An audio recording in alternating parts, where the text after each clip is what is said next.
Attends-toi à voir quelque chose qui décoiffe. Je te dis que je pourrais voler dans cette chambre les yeux fermés. D'accord, faisons comme ça. C'est à moi que tu parles? Allô? Allô? Y'a personne au bout du fil? J'écoute. Et vous croyez que j'appelle pour commander une pizza? Ça va aller bien. Ça va aller très bien même. Bonjour à tous et bonjour à toutes, ici Pop News dans Pop Tier, le flux de podcast Pop Tier. On est sur Pop News épisode 3, c'est le récap de la pop culture de la dernière quinzaine. Je suis avec Adrien, salut Adrien. Salut Thomas, ça fait plaisir de vous retrouver pour ce 3e épisode. Déjà, ça passe super vite et on a du lourd, on a beaucoup de choses à vous dire ce soir-là. Ouais, comme d'habitude, je vous fais un petit récap de ce qui est écrit dans mon conducteur. On va faire bien sûr les brèves, pas mal de choses à dire, mais brièvement quand même dans la pop culture sur sa dernière quinzaine. Adrien nous fera son point box-office, désormais habituel. On a délimité 3 gros sujets cette semaine avec de nouvelles rumeurs du côté de chez DC Studios, chez Warner, ça se réorganise. On a une grosse rumeur qui a l'air à peu près certaines autour de Wonder Woman 3 et d'autres un peu plus incertaines du côté du retour d'Henry Cavill, d'Aquaman, etc., etc. On en parlera tout à l'heure. On fera un gros point trailer parce qu'il y a beaucoup de bandes-annonces qui ont été diffusées ces 2 dernières semaines, notamment autour de la de la Comic-Con de Sao Paulo et autres. On a aussi des annonces du côté des Game Awards qui ont été faites et là aussi pas mal de choses. On verra si c'est plus ou moins intéressant. On a fait beaucoup de tri, on va pas vous mentir parce qu'il y a eu beaucoup de choses, mais moins, pas tant de choses hyper intéressantes que ça. Enfin, on terminera le podcast avec les sorties de la quinzaine jusqu'à fin décembre, puisque évidemment on n'aura pas d'épisode Pop News pendant la période des vacances. Donc je vous présenterai les sorties jusqu'à fin décembre et on terminera avec 2 petites recos, un jeu vidéo et un film. On va commencer tout de suite. Je vais me donner la parole puisque c'est moi qui présente ça. C'est Suzume, le film de Japanimation de Makoto Shinkai, qui a désormais enfin une date de sortie en France. Ce sera le 12 avril 2023. C'est une sortie conjointe d'Eurozoom, qui est le partenaire habituel des sorties de Makoto Shinkai, qui avait sorti Your Name. Pourquoi on parle de ce film-là particulièrement? C'est parce que Makoto Shinkai a fait du grand ces dernières années, et le film pour lequel vous le connaissez le plus probablement, c'est Your Name. Donc ce film s'appelle Suzume, ça sort le 12 avril, c'est déjà sorti depuis très longtemps au Japon et on l'attend depuis un moment en France, et voilà, donc ça sort en France grâce à Eurozoom, Crunchyroll, Sony Pictures et Wild Bunch. Donc du lourd derrière ce nouveau ce nouveau film. J'ai très hâte de le découvrir. Ça sera pour le 12 avril prochain.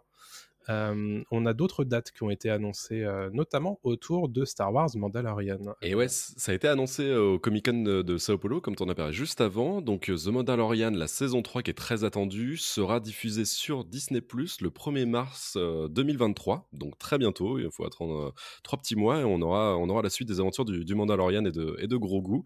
Pour l'instant, on n'en sait pas beaucoup plus sur l'histoire, mais ça a été partagé, la date de sortie a été partagée. On ne sait pas non plus au niveau de la diffusion, ce sera évidemment comme d'habitude, j'imagine, un épisode par semaine, ce qu'on avait l'habitude d'avoir. Il y a peu de risque que ça change, ouais. Voilà, et il y a eu un teaser qui a été diffusé, un petit teaser trailer qui n'en dit pas non plus énormément, donc ça garde un peu le mystère autour de tout ça. Il y aura évidemment toujours Pedro Pascal sous le casque du Mandalorian, mais on a hâte de retrouver ça. Ouais, ça va être bien, c'est le gros événement sur Disney+ du début de l'année. Autre événement Star Wars du début de l'année sur Disney+, c'est Star Wars The Bad Batch saison 2. Alors, c'est un micro-événement puisque il y a assez peu de fans de Star Wars qui suivent cette série. Pour le rappel, c'est un spin-off de la série d'animation Clone Wars, qui est plutôt pas mauvaise d'ailleurs. J'ai pas regardé, ouais, tu l'as regardé toi? Ouais, moi j'ai tout regardé. Ils ont fait une saison 6 de mémoire ou saison 7 au moment où Disney Plus est arrivé. Et sur cette fin de saison, cette fin d'ultime saison, ils ont lancé un spin-off qui s'appelle The Bad Batch. Donc pour la faire très courte, c'est une escouade de clones qui sont un petit peu déviants et qui ont des capacités, on va dire, un peu différentes par rapport aux autres clones, et une capacité d'analyse, une capacité d'initiative qui est complètement différente, et ça les rend un peu fada, comme on dirait dans le sud-est. Voilà, et c'est assez intéressant. Alors je vais pas vous dire honnêtement que c'est du grand Star Wars, mais ça se regarde plutôt très bien, et on sait désormais quand sortira la saison 2. Ça sera le 4 janvier prochain, donc le 4 janvier 2023. On dit bonjour bien sûr à tout le monde dans le chat. Salut à On tous. va continuer avec des news du côté du Seigneur des Anneaux, les Anneaux de Pouvoir, qui ont annoncé officiellement cette semaine, ou il y a 2 semaines, je me souviens plus. Il y a eu 2 rounds en fait d'annonces de casting chez Prime Video. La première, et puisque en réalité, il y a une quinzaine d'acteurs qui ont été annoncés, mais une quinzaine d'acteurs dont on se fiche un petit peu, puisqu'on ne les connaît pas vraiment. En revanche, grosse annonce d'intérêt, c'est qu'un des personnages de la saison 1 va changer d'acteur, puisque Joseph Maul, que vous connaissez comme le visage d'Adar, le chef des orques dans la saison 1, quittera la série entre les 2 saisons et sera joué par un autre acteur. C'est dommage, ouais, parce qu'il était pas mal. Hein, Moi, j'avais beaucoup aimé. C'était honnêtement un des gros points forts, j'avais trouvé, de cette saison 1, qui, au demeurant, on en reparlera en fin d'année, en fin de saison. Il y a pas mal de choses à dire autour de cette série. On avait déjà traité les 3 premiers épisodes dans Pop Tier. C'est notre premier épisode, si vous voulez l'écouter. Et effectivement, Joseph Maul, qui est un visage connu, puisqu'on l'avait déjà vu dans Game of Thrones notamment, dans le rôle de Benjen Stark, qui est l'oncle de Jon Snow. Et donc, on ne sait pas exactement pourquoi il se quitte. Probablement que Joseph Maul a d'autres choses à faire. Ou alors peut-être que l'expérience lui a pas trop plu, ou alors que les showrunners avaient décidé que ça leur convenait pas, ce qui me semblerait un petit peu étonnant. Mais toujours est-il que c'est un nouvel acteur qui va camper son personnage, le personnage d'Adar. C'est Sam Hazeldine, qui a été vu notamment dans Peaky Blinders. Alors, n'ayant pas vu cette grande série, je ne peux pas vous dire exactement qui il joue, mais voilà.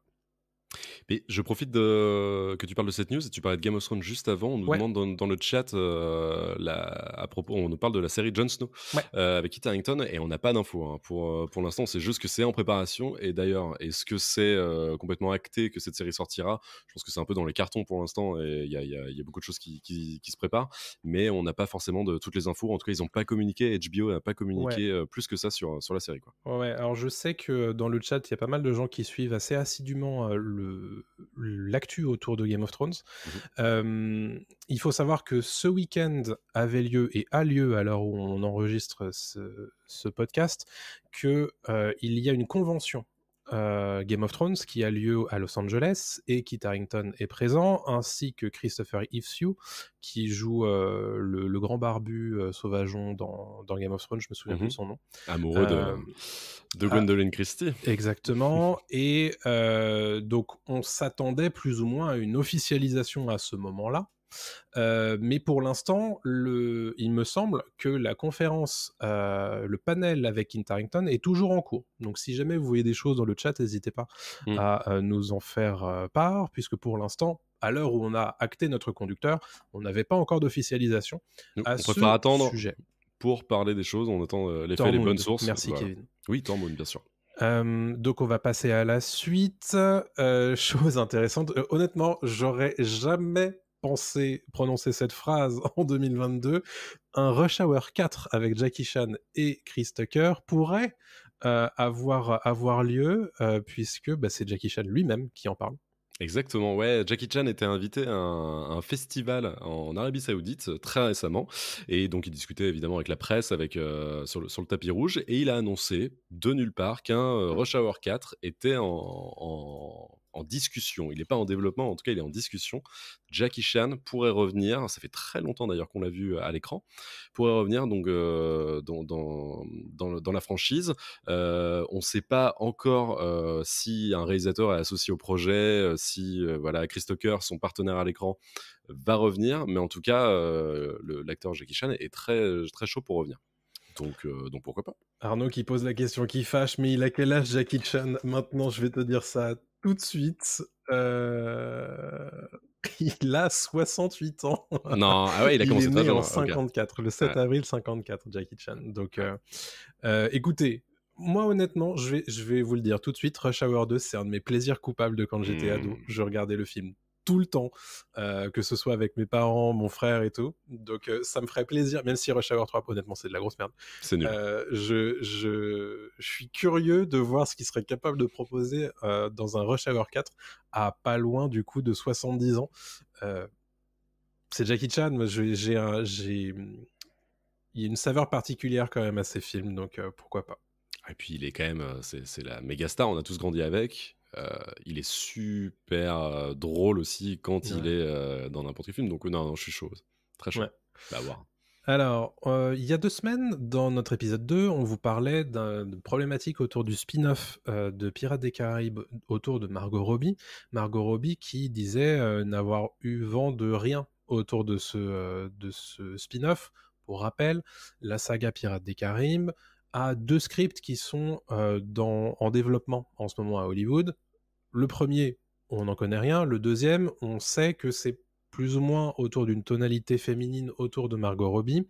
Et Margot Robbie s'expliquait il y a quelques semaines au sujet du fait que elle avait l'impression que Disney n'avait pas spécialement l'intention de le faire. Et Jerry Bruckheimer s'est expliqué à ce sujet chez Collider dans la dernière quinzaine, a expliqué qu'à l'heure actuelle, c'est l'autre script, celui sur lequel Margot Robbie n'est pas attachée, qui est plus avancé, mais qu'ils essaient de développer. Donc, pour l'instant, il a l'air de dire calmons-nous, ça n'est pas encore fait, mais il est tout à fait possible que ce deuxième film autour de Margot Robbie se fasse un jour. Et je préchote la question, non, on n'a toujours aucune information sur le retour de Johnny Depp dans un éventuel film Pirates des Caraïbes. Ce que confirme Bruckheimer d'ailleurs, il avait dit Exactement. avant qu'il n'y a pas de plan pour que Johnny Depp revienne dans la peau de Jack Sparrow. Exactement. Surtout qu'a priori, ils sont en train de remettre une pièce dans la machine en ce moment sur les procès, donc c'est pas fini cette affaire. Non, c'est une vraie épine dans le pied, ils n'ont pas envie de se prendre la tête avec ça. Et ils auraient raison. On va parler d'Avatar 5, puisque Avatar 2 n'est pas encore sorti. Nous sommes en 2032 et nous parlons déjà d'Avatar 5. Non, on est toujours en 2022, rassurez-vous, le film n'est même pas sorti. Avatar 2, La Voix de l'eau, donc il sort mercredi, alors on enregistre mercredi prochain, donc le 14, c'est ça ? Oui. Tout à fait. Mercredi 14 décembre.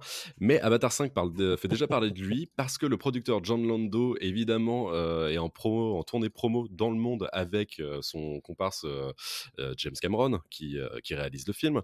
Et John Lando a lâché une petite info par le biais de Gizmodo, le site Gizmodo, le site américain, où on apprend que dans Avatar 5, les personnages vont rentrer sur Terre. Donc petit spoiler, mais en tout cas Neytiri, la femme de Jack Sully dans Avatar, fera un détour par la Terre, quittera Pandora, et John Lando, donc le producteur, dit j'étais pas supposé en parler, mais apparemment James Cameron a commencé à lâcher le morceau, et donc il y aura une partie du film dans laquelle les personnages vont retourner sur Terre, et ça permettra en fait à Neytiri d'ouvrir les yeux un petit peu sur ce qui existe sur Terre et de voir à quel point c'est différent, et notre façon, nous, terriens, d'affronter les choses, et peut-être que ça lui apprendra un peu plus sur son mari, Ouais. en tout cas son copain. Je sais pas s'ils sont mariés dans Avatar, mais en tout cas voilà. Je sais pas s'il y a le concept de mariage. Si, de bague au doigt, je ne sais pas s'il y a. si, non, mais il y a un concept de lien à vie. Je m'en souviens puisque j'ai revu le 1 il y a pas très longtemps. Je te vois. Et effectivement, oui, il y a ce côté-là. Donc, mais intéressant. Ce sont des partenaires. Voilà, c'est ça. Ouais, non, intéressant. Et puis il y a un côté un peu, je vais peut-être un peu loin, mais King Kong dans l'idée de ramener c'est pas un monstre, un Neytiri, mais il y a un côté, on revient sur Terre comme quand King Kong revient à New York, voir comment vraiment tout ce que a pu lui raconter Jack Sully est vrai ou pas, quoi. Mais tu vois, je sais pas si je suis ultra chaud, moi perso. Ah, c'est Avatar 5, on a 2 films, mais oui, on a 3 films sûr. même avant, donc ils ont le temps de changer, hein, ça se trouve, le script est écrit, peut-être qu'ils vont le modifier, on va voir. Mais... Au sujet de Avatar égale Pocahontas, je vous recommande une vidéo qui a été sortie sur la chaîne YouTube d'Écran Large, qui est écrite par Demoiselle d'Horreur. Alors traditionnellement, moi je regarde pas trop ce qui se passe chez Écran Large, mais j'ai regardé cette vidéo qui est plutôt très très cool. Et elle démonte un petit peu la petite musique habituelle autour de Pocahontas, que de Avatar égale Pocahontas, qu'on entend très régulièrement. Et c'est un petit peu plus compliqué que ça. Donc je vous invite à aller la regarder. Donc Avatar 2 pour information, mais on va en parler de toute façon sur les sorties de la quinzaine. Ouais. On en parlera la semaine prochaine dans Pop Tier. Yes. Vous inquiétez pas là-dessus. Dernière brève qu'on voulait évoquer, c'est le Joker 2, qui s'appelle Folia 2 de mémoire, C'est ça. qui s'offre une toute première photo. Ouais, qui est une photo diffusée donc, par Todd Phillips, le réalisateur du premier Joker, qui est aussi le réalisateur de Very Bad Trip, de la franchise Very Bad Trip. Et on y voit deux salles. Totalement deux ambiances. Et on voit sur cette photo donc Joaquin Phoenix qui se fait raser de près et qui est complètement dans le rôle parce qu'il est maigre comme tout, comme dans le premier. Ouais. Il a reperdu du poids pour le film. C'est pas une photo, je pense, du film, c'est plus une photo de tournage qu'autre chose. Et la légende qui accompagne cette photo, donc la légende écrite par Todd Phillips, c'est Day One, donc jour 1, Our Boy, notre garçon, notre mec, enfin voilà. Mec, ouais. Et donc voilà, c'est tout ce qu'on a pour l'instant, mais on voit que Joaquin Phoenix n'a pas eu trop de mal à se replonger dans le rôle parce qu'il est exactement le même qu'en 2019. Vraisemblablement, c'était le premier jour de tournage et il l'a illustré. Il faut savoir que, alors si ça vous intéresse, vous pouvez suivre le compte Instagram de Todd Phillips puisque très régulièrement, il partage des photos qu'il fait lui-même sur ses tournages et elles sont souvent d'ailleurs de très jolie qualité. Oui, et c'est lui qui avait fait la promo du premier et qui avait donné envie à tout le monde un petit peu de se lancer là-dedans. Folia 2, on rappelle que c'est aussi Lady Gaga qui jouera face à Joaquin Phoenix et qui jouera Harley Quinn. Tout à fait. Et les premières rumeurs, et je crois même que c'est officiel, disent que le film sera une comédie musicale, ou en tout cas en partie une comédie musicale. Donc on a très hâte de voir ce que ça va donner parce que le premier était super intéressant et avait rapporté aussi, il ne faut pas l'oublier, plus d'1 milliard, je crois, à Warner. Donc là, il joue gros mais avec sans vouloir faire une suite pour faire une suite, quoi. Il tente des trucs. Ouais. Et on en reparlera d'ailleurs dans les gros sujets autour de DC Studios, mais ça fait partie des horizons un petit peu étranges de cette nouvelle collaboration entre Peter Safran et James Gunn. Donc, comment gérer le maintien de ces univers-là qui sont autres de l'autre côté de DC Studios. Pour rappel, la date préventive de sortie de Joker 2, c'est le 2 octobre 2024. Exactement. Voilà pour les brèves, tu vas nous faire ton traditionnel désormais point box-office et on va commencer par la France, Cocorico. Eh oui, on a gagné le quart de finale contre l'Angleterre, mais on a aussi des choses à dire sur le box-office. Alors, je vais juste parler d'un seul film qui a fait de belles entrées pour son premier jour, c'est Le Chapeauté 2, La Dernière Quête, qui a fait 187 328 entrées le mercredi, le jour de sa sortie, et c'est un film qui a bien fonctionné, évidemment avec les enfants, mais aussi apparemment avec les adultes, parce qu'il y a déjà eu 187 000 entrées, dont 130 000 avant-première. Ça marche très très bien, quoi. Donc il y a des chances que le film cartonne. Ouais. Ok, pas mal. Moi honnêtement j'ai très envie d'aller le voir parce que ça m'attire ce style graphique déjà et puis le pitch. Exactement, je pense que ça n'a rien à voir avec le premier. Je pense que c'est beaucoup plus développé que le premier niveau scénar, niveau design, donc franchement, une bonne reco. Pour la suite, on va repartir aux États-Unis, donc avec Black Adam. Black Adam, on en parlait il y a 2 semaines, qui vraiment là a quasiment terminé. C'est vraiment la fin de son run cinéma. Donc il cumule 385 millions de dollars dans le monde après 7 semaines d'exploitation. Ouais. Et pour rappel, son budget est estimé à 195 millions de dollars. Ce à quoi on rajoute 80 millions de dollars pour la promotion, le marketing. La question était de savoir, est-ce que le film est rentable ou non ? Dwayne Johnson a pris les réseaux sociaux pour expliquer que oui, le film était rentable. Ça a été confirmé aussi par Variety, qui a un petit peu fait les comptes sur tout ça. Donc le film serait rentable à peu près entre 52 et 72 millions de dollars, ce qui est bien mais pas top. Le delta de 20 millions, en fait, ils sont pas d'accord sur combien ça a coûté en termes de promo, soit 80, soit 100 millions de dollars. C'est ça, c'est pour ça que c'est une estimation à chaque fois, tout ce qui est promo. Donc c'est juste rentable. C'est pas incroyable. Sur le sol américain, le film a fait 165 millions de dollars, ce qui est très peu. À l'international, il a fait 219 millions de dollars. Et dans le monde, si on compte international plus États-Unis, on arrive donc à 385 millions de dollars. Donc, donc il rentre même pas dans le top 10 des films les plus rentables de 2022. Il sort du classement, et je pense que Warner comptait beaucoup plus DC Comics comptait vachement plus sur Black Adam pour lancer la franchise, en tout cas avoir plus C'est sûr. de dollars à la clé, quoi. Ouais. Bah, on en parlera justement. Ouais, on va en parler juste après. Ouais. De l'autre côté, on a Black Panther 2. Ouais. Qui, lui, avec son budget de 250 millions de dollars, fait bien sa vie, il n'y a aucun souci. Sur le sol américain, il est à 400 millions de dollars de recettes. À l'international, dans les autres pays, il est à 339 millions de dollars. Et si on fait l'ajout des deux, on est déjà à 741 millions de dollars de recettes pour Black Panther 2. C'est pas mal. Ce qui est pas mal du tout. Je pense que le film va continuer tranquillement sa vie. Il n'atteindra sûrement pas le milliard. Ça va être compliqué. Mais il peut, je pense, taper dans les 800 millions de dollars. Jouable, mais Avatar 2 arrive très vite. Et Avatar 2 peut lui foutre un gros coup de pied. Donc ça peut être compliqué. Mais c'est déjà quand même un beau run. C'est le film Marvel, l'un des films Marvel les plus rentables de l'année. Il vient de sortir, faut le rappeler. Donc pas mal du tout, quoi. Ouais, je me souviens plus combien avait fait Doctor Strange, mais on est à peu près dans ces eaux-là. Je vais te dire, non, on n'est pas vraiment dans ces eaux-là, mais ça tombe bien que tu me demandes ça. Je te donne juste Doctor Strange, mais Doctor Strange a fait 955 millions de dollars de recettes. Ah, quand même. Ouais, 955 millions de recettes. Alors, il est sorti plus tôt aussi dans l'année, et Black Panther fait 741 pour l'instant. Donc, tu vois, on est quand même à une diff de 200 millions de dollars, là. Ouais, oui, mais je pense pas qu'il arrive à 955. Non. Là, il en est à 5 semaines d'exploitation. Il y a Avatar qui sort cette semaine. Ça risque d'être compliqué. Ça va être compliqué, voilà. Mais alors, c'est bien que tu parles de ça, parce que Doctor Strange fait partie du top 10 des films les plus rentables de l'année 2022, les films qui ont plus rapporté au box-office en 2022. Et je vais vous donner le classement du top 10 au top 1, pour vous faire une idée. En 10, on trouve Sonic 2, le film, qui a rapporté 401 millions de dollars. En 9, on a Les Animaux Fantastiques, Les Secrets de Dumbledore, avec 405 millions de dollars. En 8e position, on a The Battle at Lake Changjin 2, un film de Tsui Hark, qui a rapporté 626 millions de dollars. Donc, évidemment, c'est le marché chinois qui a boosté le film. En 7, on en parlait, Black Panther Wakanda Forever, 741 millions de dollars. Donc, au moment où on enregistre aussi, parce que ça se trouve, il peut encore grimper un petit peu dans le classement. Bien sûr. Top 6, Thor Love and Thunder, 760 millions de dollars. Donc voilà, on est très proche de Black Panther, donc ça se trouve, il va choper la place. En 5, on a The Batman, avec 770 millions de dollars.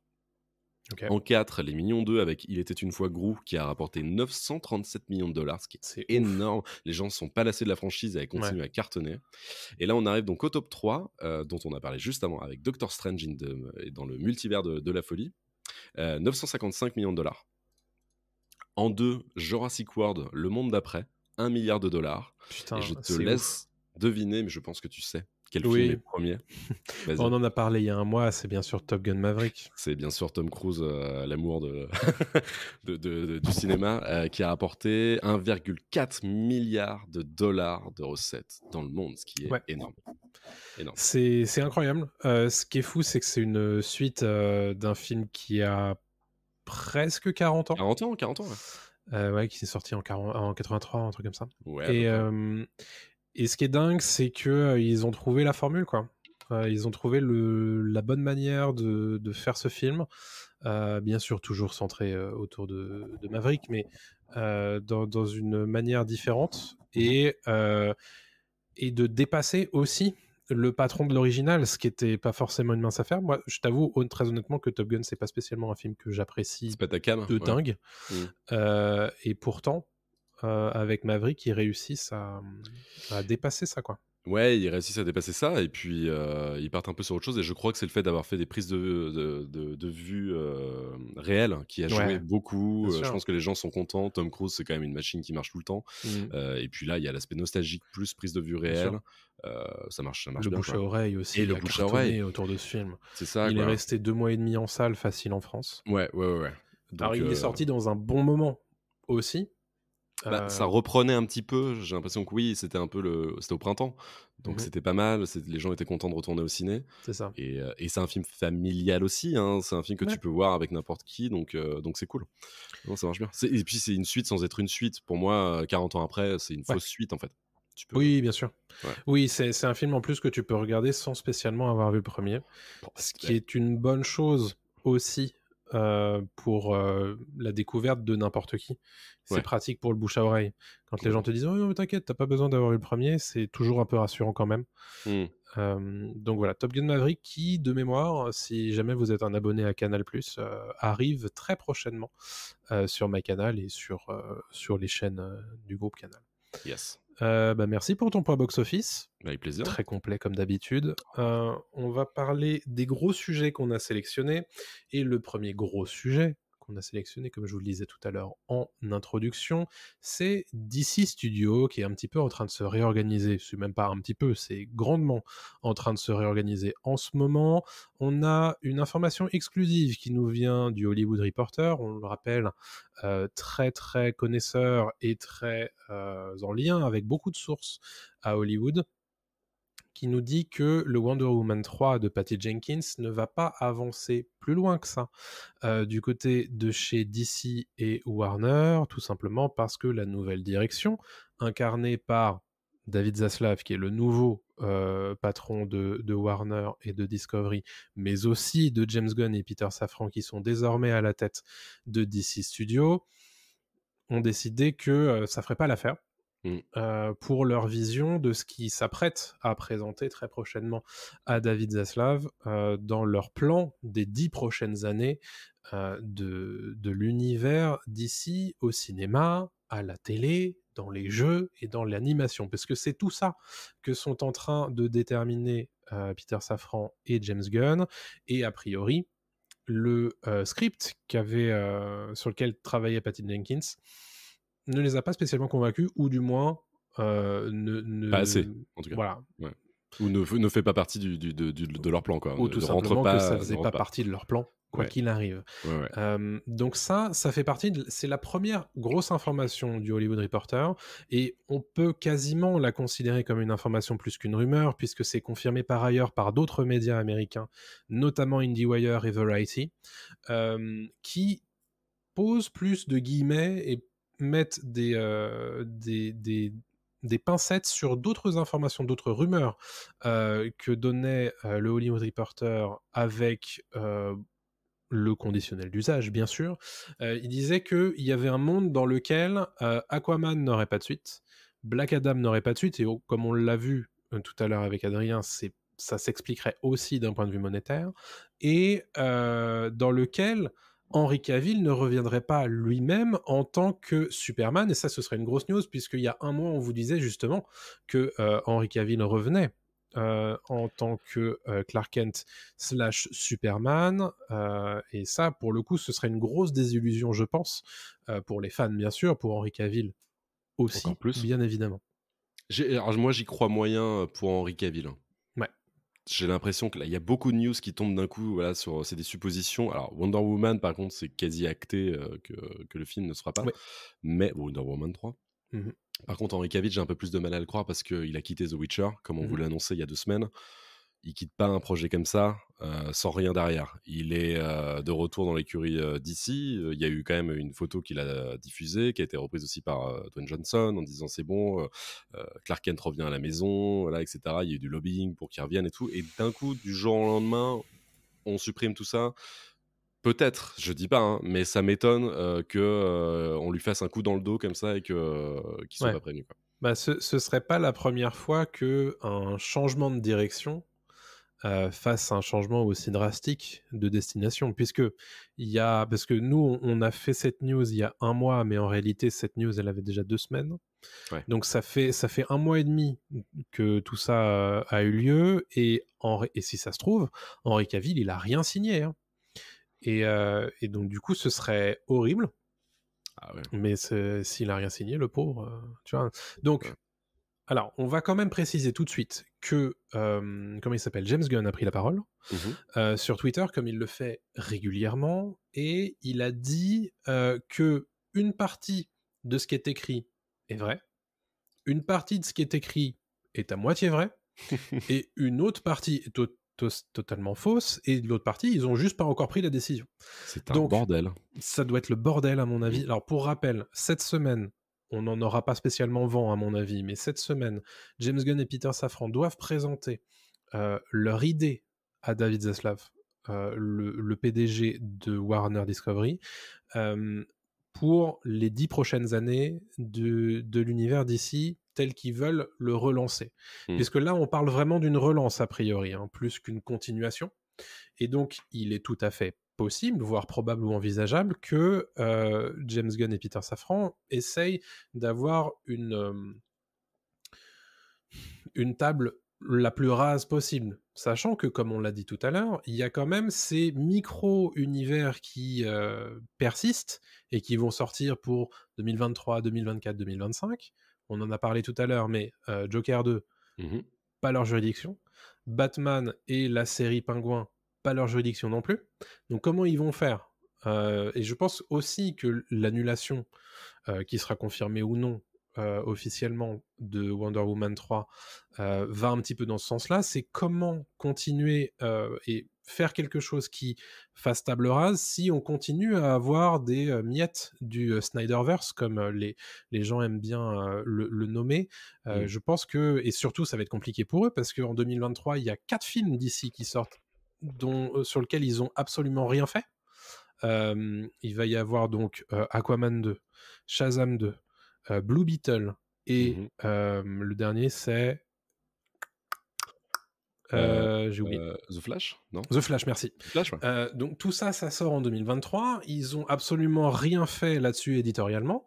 Donc ça va être compliqué à mon avis pour eux de gérer tout ça. Et pendant tout ce temps, ils vont essayer aussi de proposer leur nouveau truc. Donc c'est pas évident. Et je me demande aussi si ça serait pas logique quelque part de recaster à peu près tous les rôles. Alors... Ouais, tu t'y prendrais comment, toi ? Je sais pas. Alors déjà, moi j'aime bien leur façon de procéder, d'avoir un truc transmédia, de s'attaquer aux jeux vidéo, de s'attaquer aux animés, de s'attaquer à plein de choses, parce qu'on sait qu'ils sont très bons aussi sur les animés. Enfin, ils sont très très forts. Les jeux vidéo, il y a du lourd qui va arriver. On en parlera en plus tout à l'heure sur Suicide Squad, Kill the Justice League, qui a l'air très bien par les développeurs de Batman Arkham. Donc voilà, il y a beaucoup de choses à faire qui peuvent installer. Je pense que ça pourrait plaire à beaucoup de gens. Moi, comment je m'y prendrais ? Je pense encore une fois, je leur dis, c'est un bordel sans nom d'ici depuis des années et des années. Ça a toujours été très compliqué. Ils ont voulu copier la formule Marvel, ils sont jamais y arrivés. Ils n'ont jamais eu leur propre patte. Et c'est pour ça que, regarde, on le voit dans le box-office 2022. Qu'est-ce qui a marché ? The Batman, qui est le film indé, en fait, de DC, quoi. Qu'est-ce qui a marché en 2019 ? Joker. Bon, après, c'est Batman quand même. C'est Batman, ok, mais tu vois, ils arrivent quand même à faire un truc sans faire la franchise. C'est pas Batfleck, tu vois, c'est pas tout ça, quoi. Alors certes, ils ont plutôt bien marché aussi, ces films-là. Mais en fait, le problème, c'est qu'ils ont mal créé, ils ont mal envoyé. Les signaux sont pas bons, en fait. Les signaux envoyés au public ne sont pas bons, c'est pas clair, on le redit encore une fois. Eux-mêmes ne savent pas où ils vont, donc c'est compliqué. Moi, je pense que c'est une bonne idée de leur part de prendre le temps, peut-être de faire table rase même totalement. Alors ok, admettons, Henry Cavill dégage, on prend quelqu'un d'autre à la place, ou en tout cas on propose autre chose pour Superman, il n'aura pas forcément son Man of Steel 2, etc. Pourquoi pas ? Mais par contre, il faut que ce soit clair, quoi. Moi je pense que c'est une bonne idée de dégager Wonder Woman 3, parce que le Wonder Woman 1984 était très mauvais. Je pense que Wonder Woman est un heureux accident, le premier. Que ça avait bien fonctionné, c'était sympathique, mais le troisième... On va rappeler quand même que c'était loin d'être un grand film. C'était loin d'être un grand film, je pense que il était agréable par rapport aux autres films d'ici qu'on avait eu. Voilà. C'était pas non plus c'est ça. Le chef-d'œuvre. Non, Aquaman, très sympa parce que Momoa a un charisme de ouf, mais là, Ma man. C'est pareil avec Aquaman. Tu t'en parlais, de fait de recaster quelqu'un, recaster un acteur. Là, c'est ce qu'ils ont l'air de vouloir faire avec Jason Momoa. Après Aquaman 2, ils voudraient, c'est les rumeurs, lui faire incarner Lobo, qui est un autre super-héros de l'écurie d'ici, quoi. Donc en fait, il y a plein de choses. C'est un mélange de plein de rumeurs, de plein d'annonces. Comme l'a dit James Gunn, c'est clair sans être clair. Il y a des choses vraies, des choses fausses. Moi, je pense qu'il faut attendre, laisser retomber un petit peu le truc, leur laisser le temps aussi. Franchement, leur laisser le temps de créer leur propre recette, leur propre formule. Et puis... j'aimerais qu'ils laissent aussi vivre un petit peu ce qui a fonctionné. Donc on en parlait, The Batman, Joker, etc. Ces trucs-là, moi, je les vois vraiment comme les films indés du studio, quoi. Et ça serait pas mal d'avoir deux univers comme ça. On sait que c'est indé, on sait que c'est des films un peu Qu'on leur qui vivent patte, tout quoi. seuls, quoi. Qu'on leur patte et qui peuvent vivre tout seuls, qui n'ont pas besoin d'être franchisés, tu vois. C'est ça le truc. C'est en fait Marvel, évidemment, fait du Domac et fait du Burger King. Et en fait, DC n'a pas forcément besoin de ça aussi. DC peut très bien fonctionner, peut-être aussi juste en lançant des trucs.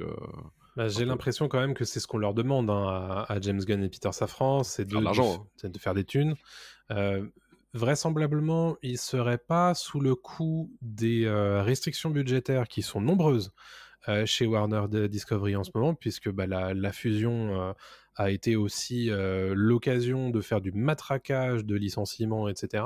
Ouais. Visiblement, ça n'impacterait pas les efforts de DC Studios. Donc, a priori, ils devraient avoir le champ libre d'un point de vue budget. La grande question, c'est est-ce que, justement, la solution, ce serait pas de recommencer, on va dire, basique, sans avoir de gros noms qu'on a déjà vus du côté du Snyderverse, justement, commencer par des personnages un petit peu de la liste B, Tier 2, tier 3. tu vois, plutôt que de se relancer vers les grandes incarnations habituelles, la grande trinité de DC. Ce serait peut-être intéressant pour eux, justement, par exemple, ils peuvent pas relancer un Batman, alors que Matt Reeves est en train de faire le sien. Ça me paraîtrait improbable. Non, donc peut-être qu'ils devraient lancer tranquillement un petit peu ce qu'a fait Marvel en 2008, c'est-à-dire commencer avec des personnages que les gens connaissent moins, mais faire en sorte de les faire accepter du grand public et construire par rapport à ça ensuite. Ouais, alors je vois complètement ce que tu veux dire. Est-ce qu'ils ont les moyens de faire ça? Parce que Marvel, c'est peut-être plus iconique dans la pop culture. Les personnages, même de second rang, sont plus iconiques que les autres. Genre Thor, même si tu connais pas de base, Thor, tu sais qui c'est, quoi. Captain America, peut-être plus compliqué, mais on l'avait déjà vu un petit peu dans l'idée, dans l'inconscient collectif, on savait qui c'était. Par contre, je suis d'accord que Hawkeye, Black Widow, etc., ça, c'était un peu plus chaud. Mais Hulk, pareil, il y avait une série dans les années 70, 80, tout ça, c'était connu un peu du grand public quand même. Si tu ramènes des personnages d'ici, tu ramènes Martian Manhunter, tu ramènes d'autres persos comme ça, c'est pas forcément évident non plus. Et moi, je suis pas assez calé en DC, mais j'ai pas l'impression que ce soit tu peux ramener un... Tu sais, dans DC, il fait partie de DC, comme il s'appelle... Ah mince, j'ai perdu son nom. Qui va dans les ténèbres, qui a un costume, une cravate et qui fume des clopes. Mince, qui était dans la série... Il y a eu le film à jouer avec... Constantine ? Merci, Constantine. Constantine qui est un perso d'ici. Ce genre de perso, par contre, pourrait être intéressant. Toi, si tu relances un petit peu là-dedans, ça pourrait être cool. Tu peux créer des choses cool. Mais après, je sais pas. Je suis pas convaincu. Ouais, je sais pas trop ce qu'ils pourraient faire. Il y a peut-être un truc à faire dans justement le relancement de Suicide Squad par James Gunn. Cette façon de nous faire accepter à nouveau des personnages d'anti-héros. Le problème, c'est que si James Gunn continue à s'entêter sur la gardien de la galaxisation de DC, ça va peut-être pas marcher jusqu'au bout. Il peut pas faire ça sur tous les personnages de DC non plus. Donc c'est pas évident à gérer, à mon avis. Je sais pas comment ils gèrent leur affaire, mais c'est loin d'être évident. Et je pense que, comme il le dit sur son compte Twitter, ils savaient tous les deux qu'ils allaient se lancer dans quelque chose de compliqué, de complexe, et le côté éditorial et le côté créatif les a convaincus, mais c'est loin d'être une affaire évidente. C'est compliqué, mais en fait, juste pour revenir aussi sur Marvel, tu prends Iron Man, donc chacun a eu son film avant Avengers, mais il faisait quand même partie des Avengers, ce type-là, quoi. Oui, certes, voilà, mais tu sais, ça amenait à l'équipe des Avengers. Là, ils peuvent pas repartir en fait sur la Justice League. C'est terminé en fait. Ça a été fait, ça a été mal fait. En tout cas, ça a été fait un peu de façon, voilà. Ouais. Il y a des problèmes. Il y a des problèmes dans le Snyderverse qui sont qu'on peut pas oublier. Il y a des très belles choses au demeurant, mais c'est vrai qu'on peut pas nier le fait que en tant que tout, ça fonctionnait pas. Ça fonctionnait pas, tu vois. C'est débile, mais si tu copies la formule Marvel, fais un film par perso et ensuite fais ton gros film. C'est ça. On n'avait pas eu le droit à un Batman de Ben Affleck, on n'avait pas eu le droit à The Flash d'ailleurs, il est toujours pas sorti. On n'a pas eu le droit à Cyborg. Ouais. Et derrière, on a cette équipe un peu bizarre, on sait d'ailleurs qui a aucune affinité. Enfin, c'est compliqué, ça marche pas bien, quoi. Ça marche pas. Donc c'est pour ça que moi j'étais intéressé par le fait de voir à nouveau un Man of Steel. Moi aussi. Parce que il y avait quelque chose qui de l'ordre du la surface avait seulement été grattée autour de Superman sur cette incarnation d'Henry Cavill et justement dans Batman v Superman, en réalité Superman c'est l'antagoniste de Batman dans ce film. Oui. Et dans Justice League c'est à peu près pareil. Ouais. Donc c'est un peu dommage. Moi j'ai trouvé que ce personnage avait été relégué un petit peu trop vite au second plan et c'est un peu dommage. J'aurais bien aimé le voir. Alors encore une fois, on n'est pas du tout en train de faire une veillée funèbre du Henry Cavill Superman, puisque pour l'instant rien n'est officiel et pour l'instant a priori c'est même de l'ordre du peut-être improbable en tant que rumeur. Donc on va attendre bien sûr. En tout cas, prendre avec des pincettes quand même. Ouais. En tout cas, ce qui est a priori plutôt probable là désormais, c'est que Wonder Woman 3 ne se fera pas. Et pour l'instant, l'incarnation de Gal Gadot en Diana est un peu dans la balance.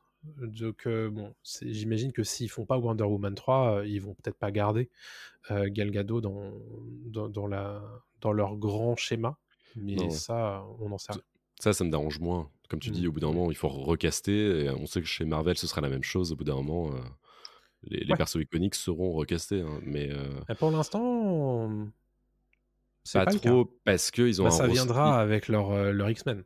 Ça viendra avec les X-Men, évidemment. Ça viendra avec les 4 Fantastiques. Ça viendra avec plein de choses. D'ailleurs, qui ont été castés 2 fois. D'ailleurs, il y a eu 2 films 4 Fantastiques, plus un 3e film 4 Fantastiques qui était une horreur. Mais au-delà de ça c'est plutôt normal, ça me dérange moins. Mais et ce que je veux dire, c'est que le roster de Marvel permet aussi de s'appuyer sur d'autres personnages, et la formule Marvel est assez puissante pour faire découvrir des persos qui de base ne sont pas si intéressants que ça. Et en fait, on apprend à les aimer parce que c'est rodé, quoi. Enfin, il n'y a pas de souci, on arrive vraiment à faire fonctionner le truc, quoi. Là, c'est fatigué, on va pas revenir sur Marvel, mais Marvel est fatigué un petit peu. Oui.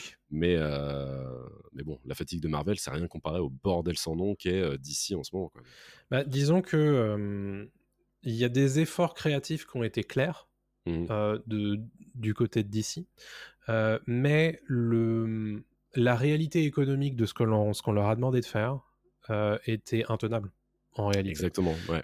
Parce qu'on leur a dit faites-moi ça en 3 ans.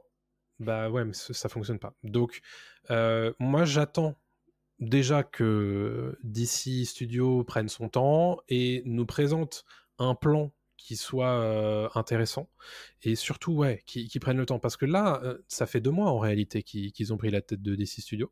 Donc pour l'instant c'est un peu tôt, quoi. C'est un peu tôt. Oui. Donc on vous évoque les rumeurs pour l'instant, et on a très hâte évidemment de vous donner les informations officielles quand elles le seront.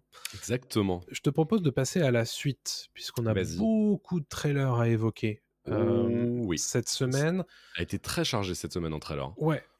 C'est même le week-end dernier en réalité que tout ça s'est passé, puisque la Comic-Con de Sao Paulo a eu lieu au Brésil, comme son nom l'indique, et les studios américains se sont décidés, attends, en fait, il n'y a pas que la Comic-Con de San Diego dans la vie, il y a aussi Sao Paulo, et ils ont balancé tellement de trucs incroyable en même temps, à commencer par le trailer de Gardiens de la Galaxie volume 3, par James Gunn, justement. C'est à croire que ce conducteur est écrit et tout à fait préparé. Mais c'est incroyable ça, bravo. Non, c'est que de l'impro, hein. C'est que de l'impro. Et ouais, les Gardiens de la Galaxie 3, qu'on attendait ce trailer depuis un bout de temps, qui a été diffusé juste après d'ailleurs la diffusion sur Disney+ des Gardiens de la Galaxie un Noël, je sais plus comment exactement. Enfin, joyeux Noël ou je sais plus quoi. Noël, voilà. Donc les Gardiens de la Galaxie 3 qu'on découvre enfin en bande-annonce. Bon, alors on va pas pouvoir vous la diffuser là, mais on va vous montrer quelques images quand même. Et dans ce trailer, on voit que les gardiens pleurent un petit peu le départ d'un personnage bien cher à eux, et qu'on sent que c'est la fin, quoi. On sent que c'est un peu la fin de la trilogie. Ça a été annoncé que James Gunn terminera ses Gardiens de la Galaxie 3, et qu'il n'y en aura pas forcément d'autres, voire même pas du tout. On pense que c'est un peu la fin. Et ce trailer est plein d'émotions, rythmé par une super musique comme d'habitude, et puis permet de découvrir des personnages des BD, des comics qu'on n'avait pas encore vus, dont Adam Warlock, qui sera le principal antagoniste des Gardiens de la Galaxie. Adam Warlock, qui est joué par Will Poulter, qui est un très bon acteur, qui avait été vu dans Le Labyrinthe notamment, qui a été vu dans Détroit de Catherine Bigelow, etc. Qui avait marqué d'ailleurs dans Détroit. Qui était super, il était incroyable dans Détroit, qui est vraiment un acteur qui est, je pense, un peu sous-coté pour l'instant, et j'espère qu'avec les Gardiens de la Galaxie 3, il va prendre un peu d'ampleur, mais qui est vraiment un excellent acteur. Et en tout cas, voilà, les Gardiens de la Galaxie 3 sera aussi, comme on le voit dans la bande-annonce, focalisé sur l'histoire et la backstory de Rocket Raccoon, exactement, sur un peu les origines en fait de Rocket Raccoon, dont on entend parler dans le premier et dans le deuxième. On sait que son passé est compliqué, terrible, et a été difficile à vivre pour lui, et donc on en saura plus là-dessus. Et puis aussi sûrement sur la relation qu'a Star-Lord avec ses camarades, comment lui aussi vit sa vie de terrien par rapport à toutes ses aventures, et puis le fait qu'il soit un peu qu'il est un peu touché à la terre avec les Avengers, etc., quoi. Donc on l'attend avec vachement d'impatience. Ça peut être un beau final pour les Gardiens de la Galaxie. Ouais, je suis en train de checker quand est-ce que ça sort. De mémoire, c'est le mois de mai. Alors, je n'ai plus la date. Je vais vous dire ça exactement. tout de suite, le 3 mai en France. Yes, ça marche. Le 3 mai en France. Moi, je suis très curieux de voir cette suite. J'ai trouvé honnêtement que les Gardiens étaient assez moyens. Très honnêtement. Le deuxième était un peu fatigué. Tu parles des Gardiens 2 Les Gardiens 2, pardon. Je me suis un peu mélangé dans mon esprit. Mais les Gardiens 2, pour moi, étaient assez fatigués. Oui. Le Christmas Special est plutôt OK. On en a parlé, du coup, il y a 2 semaines dans Pop News. Donc, honnêtement, je suis assez curieux. Moi, je suis très intéressé, justement, par l'histoire de Rocket Raccoon. Et il faut savoir que c'est une des grandes motivations de James Gunn pour faire ce 3e épisode. C'est justement de rendre justice à Rocket Raccoon. Donc très curieux de voir comment il va faire ça. Je suis évidemment très curieux. Le Trox nous dit j'aime pas du tout le style d'Adam Warlock dans la bande-annonce par rapport aux comics. Écoute, on jugera sur pièce. À quand voir. Ça sera sorti. À voir comment il est. On le voit très peu dans la bande-annonce. On le distingue. On le voit pas non plus, mais je pense que le personnage de Nova sera présent aussi dans le film. Nova, qui est un personnage très important.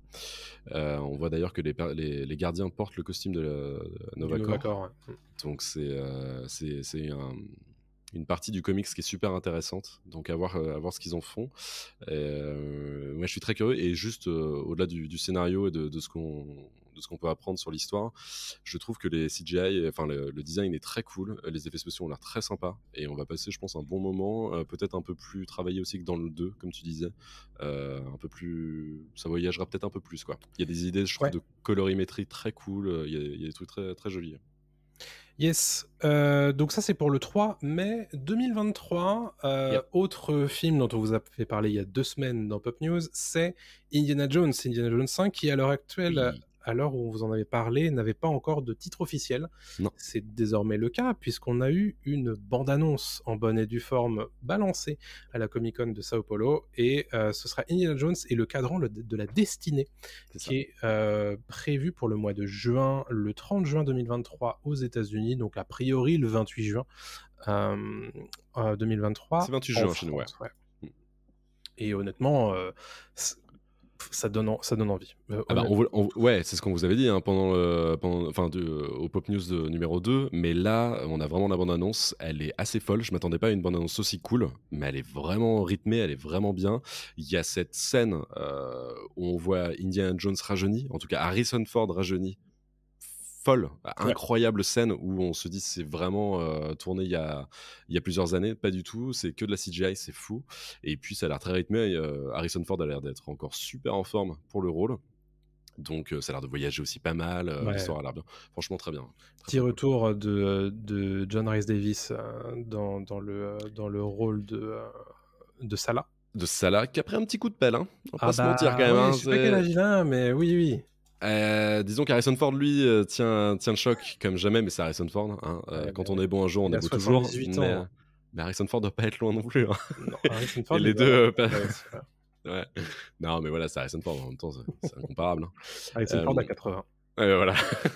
on lui donne 10 de moins quand même. Ouais. Mais parlons-en d'ailleurs, puisque c'est à mon avis un des points critiques de ce film-là, c'est que il va falloir qu'on ait l'impression que ce film montre Indiana Jones vieux, et que ça soit pas un film Indiana Jones d'il y a 30 ans avec un vieillard, tu vois. Alors je sais pas comment le film est construit.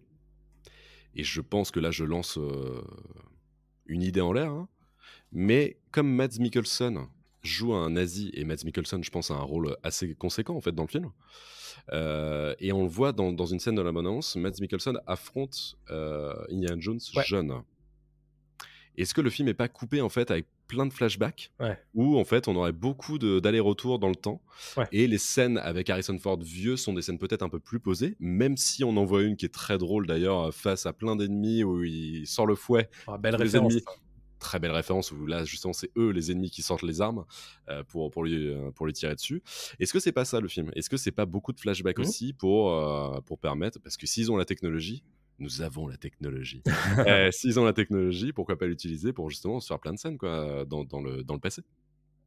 Peut-être. Exactement. À savoir que je sais plus qui nous disait ça, c'est Empire, je crois, il y a 2 semaines, qui disait que a priori c'était la scène d'introduction était un flashback, mais ça veut pas forcément dire que dans la suite il y en aura pas.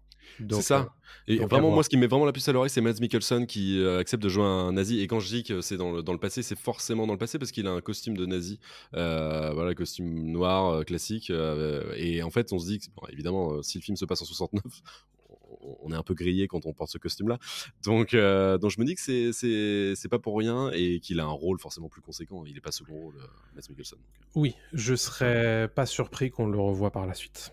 C'est évident. On a eu quelques brèves images d'une fanfare, d'une procession dans New York également. Ça a l'air d'être, à mon avis, une grosse séquence de cet Indiana Jones 5. Et Phoebe Waller-Bridge, qu'on voit beaucoup. Sûr. Ouais, Phoebe Waller-Bridge qui donc accompagne Indy, qui sera vraiment la sidekick d'Indy pendant tout le film, qui est donc la nièce. Sa nièce, ouais. Sa nièce, sa filleule, on sait pas trop. Est-ce qu'il y a un lien familial direct, on ne sait pas, mais en tout cas très proche d'Indy et qui l'accompagnera. Et je pense qu'il y aura beaucoup de scènes d'aventure et d'exploration avec elle durant le film. Honnêtement, moi ça m'a complètement vendu le film, cette bande-annonce. Pareil. J'étais un peu circonspect avant et quand j'ai vu ça, je me suis dit ok, j'ai l'impression que ça dépasse un petit peu le 4e qui s'était un petit peu enlisé dans quelque chose qui n'était pas dingue. Chut, faut pas en parler. Mais n'en parle pas du 4e. Il n'existe pas. Parlons série avec un trailer extrêmement attendu, hein, celui de The Last of Us, la série de HBO et HBO Max, qui nous a enfin donné des images, puisque l'air de rien, le film, le premier épisode sort dans un mois, puisque c'est le 15 janvier 2023 que ça arrive sur HBO, et on parlera de la diffusion française un petit peu plus tard, mais quel plaisir de voir Pedro Pascal dans le rôle de Joel et Bella Ramsey dans le rôle d'Ellie.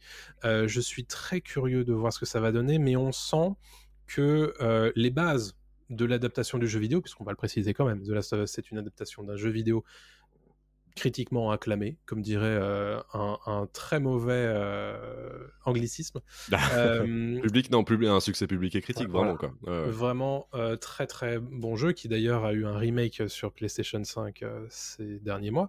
Tout ça pour vous dire que on peut peut-être refaire vite fait le pitch de ce que c'est The Last of Us quand même. Ouais, pour les gens qui ne sauraient pas ce que c'est, je t'en prie.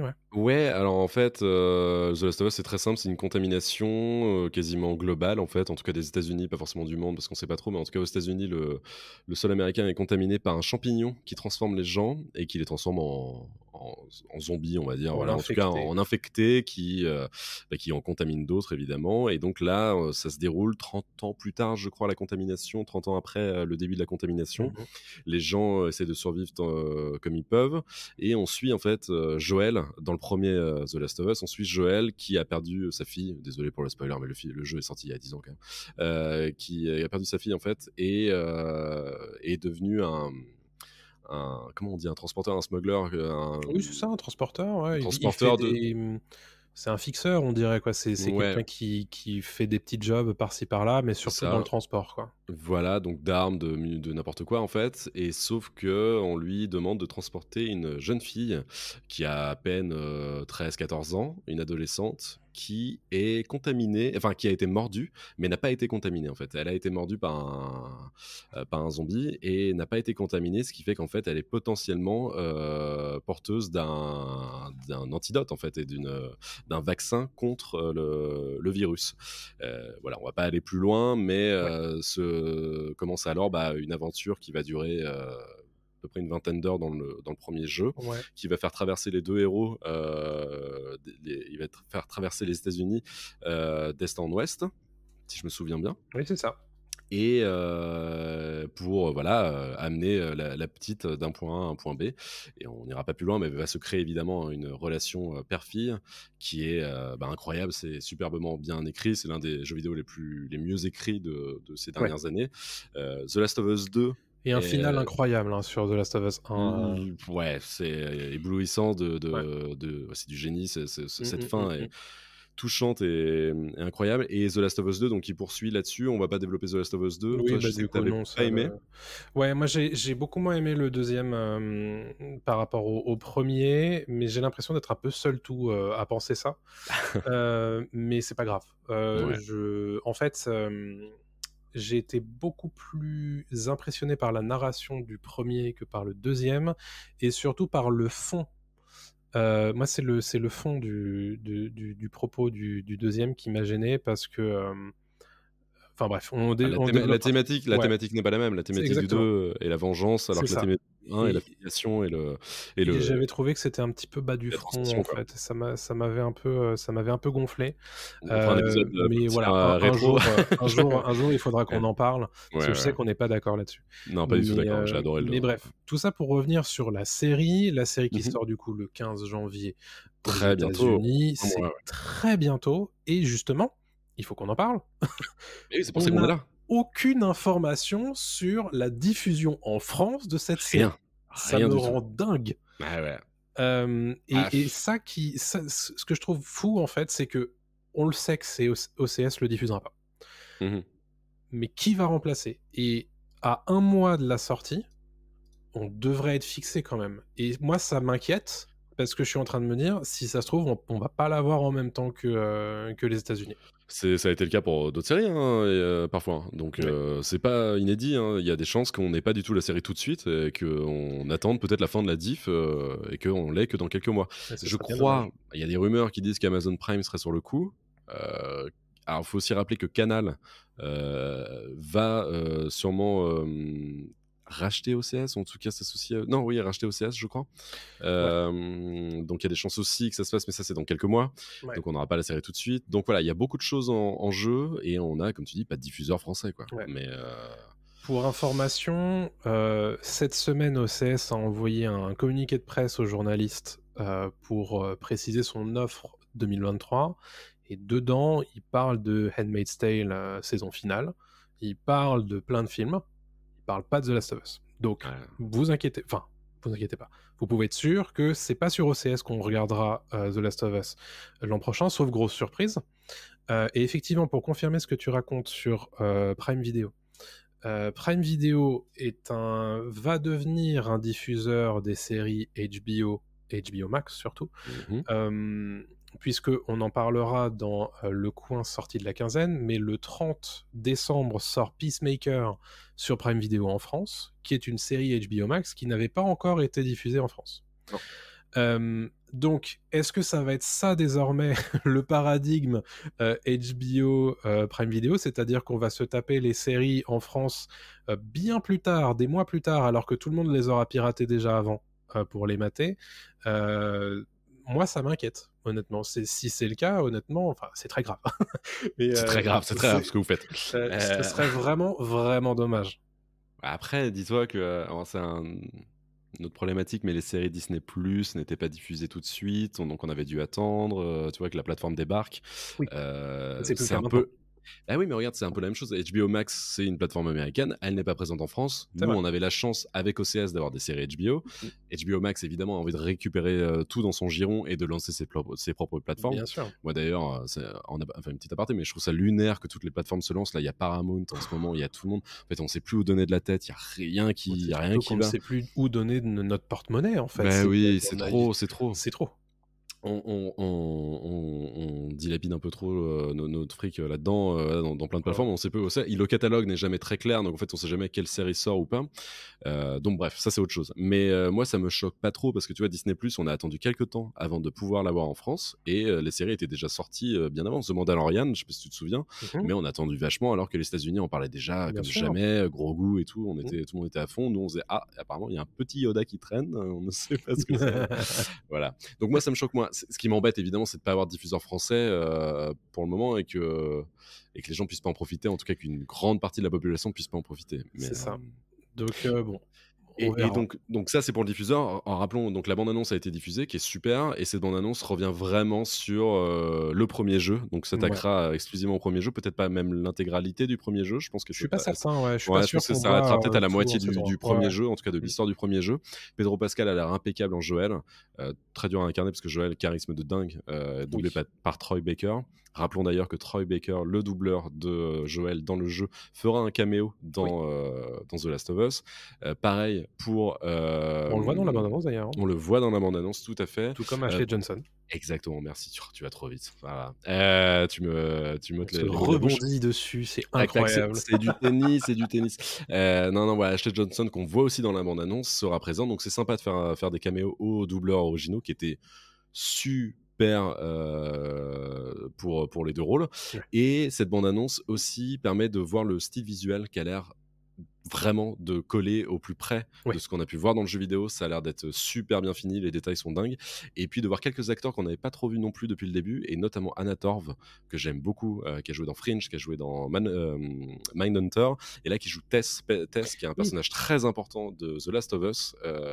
Donc je suis très curieux de voir ce que ça va donner, quoi. Exact. Donc honnêtement, que du bon sur ce trailer. On a bien sûr hâte de voir sur pièce, de découvrir ça semaine après semaine.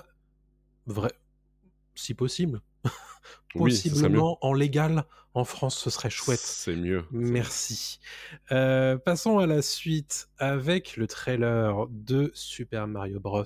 Le film. Wahoo! Et oui, puisque honnêtement, moi quand j'ai vu ça, j'ai fait ah ok. Ça va être bien en fait. Tout à fait. Film Super Mario, comme son nom l'indique, est une adaptation des jeux vidéo Mario, centré autour de Super Mario Bros, le plombier, et c'est dirigé par Illumination, qui est le studio derrière Les Mignons, Moi Moche et Méchant, le Lorax, tout ça. Les mecs savent y faire, quoi. Ils savent y faire, et honnêtement, alors, on peut parler déjà du style visuel, mais ça fonctionne super bien, c'est magnifique.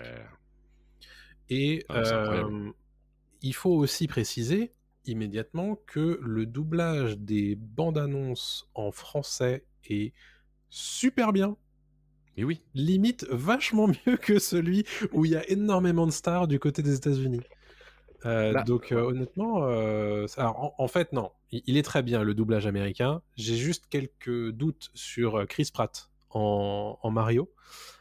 Mais en réalité, j'ai trouvé que c'était vachement cool d'avoir aussi le doublage français qui était presque plus proche du Mario que l'on joue dans les jeux, quoi. La voix française est plus aiguë, en tout cas elle est plus douce, que la voix de Chris Pratt est trop grave, je trouve, pour Mario, même s'il l'atténue, on sent qu'il y a beaucoup d'effets.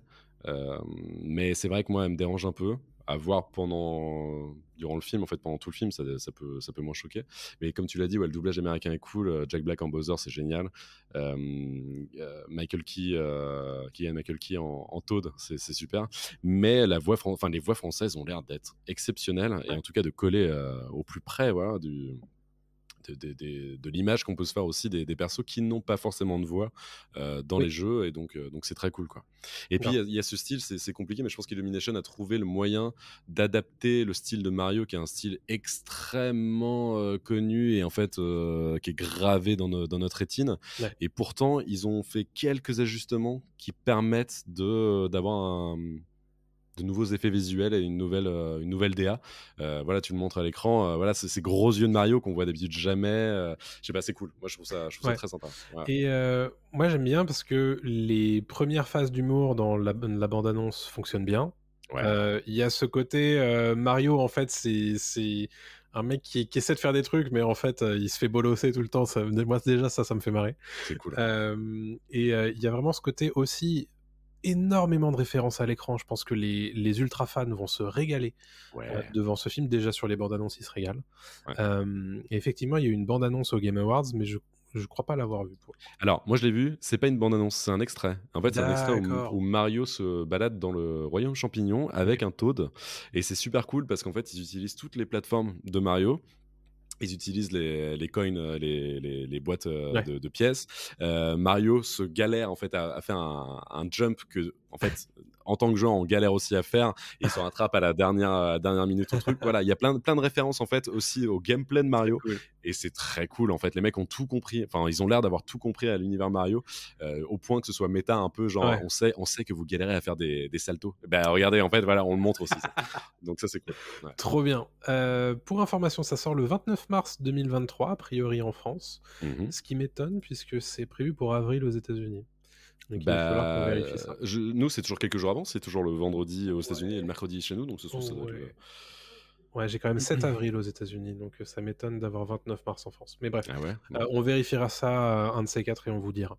Parlons. Alors ça, pour le coup, c'est 2 salles, 2 ambiances. On va parler des Chevaliers du Zodiaque, parce que oui, il y a un film live-action Chevaliers du Zodiaque qui sort en 2023. Et honnêtement, quand j'ai vu ça passer, je me suis dit, c'est un fake, c'est pas possible. Et en réalité. C'est malheureusement pas un fake. Voilà, ça existe. Alors, que dire ? J'ai envie quand même. Alors non, je vais pas vous dire que j'ai envie de voir ce film, c'est faux. Mais j'ai pas envie de le comparer immédiatement à Dragon Ball Evolution sans avoir vu. Mais honnêtement, quand je vois cette bande-annonce, ça ne me fait penser qu'à ça. Je ne vois que ça dans ce film. Ne le compare pas à Dragon Ball Evolution, compare-le à la bande-annonce de Dragon Ball Evolution. Voilà, ce sera aussi bien. C'est ça en fait, c'est vraiment mauvais, ça se voit, c'est nul. Pourtant, des acteurs reconnus, il y a Sean Bean.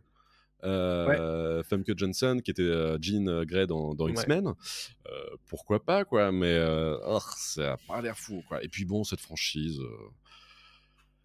oui, elle sort un peu du formol quoi, enfin c'est à voir, je sais pas. En tout cas, la donne pas envie quoi. Moi je vais être honnête, c'est une série d'animation que je regardais régulièrement quand j'étais gamin, quand j'étais ado pour le coup, mais donc elle a une résonance un peu particulière, mais honnêtement, quand je vois ça, ça me donne pas envie. Donc franchement, j'avais même pas regardé honnêtement l'animé en 3D de chez Netflix il y a quelques années, donc je me vois pas regarder ça, très honnêtement. On a Arnaud qui nous dit c'est pas si pire en vrai.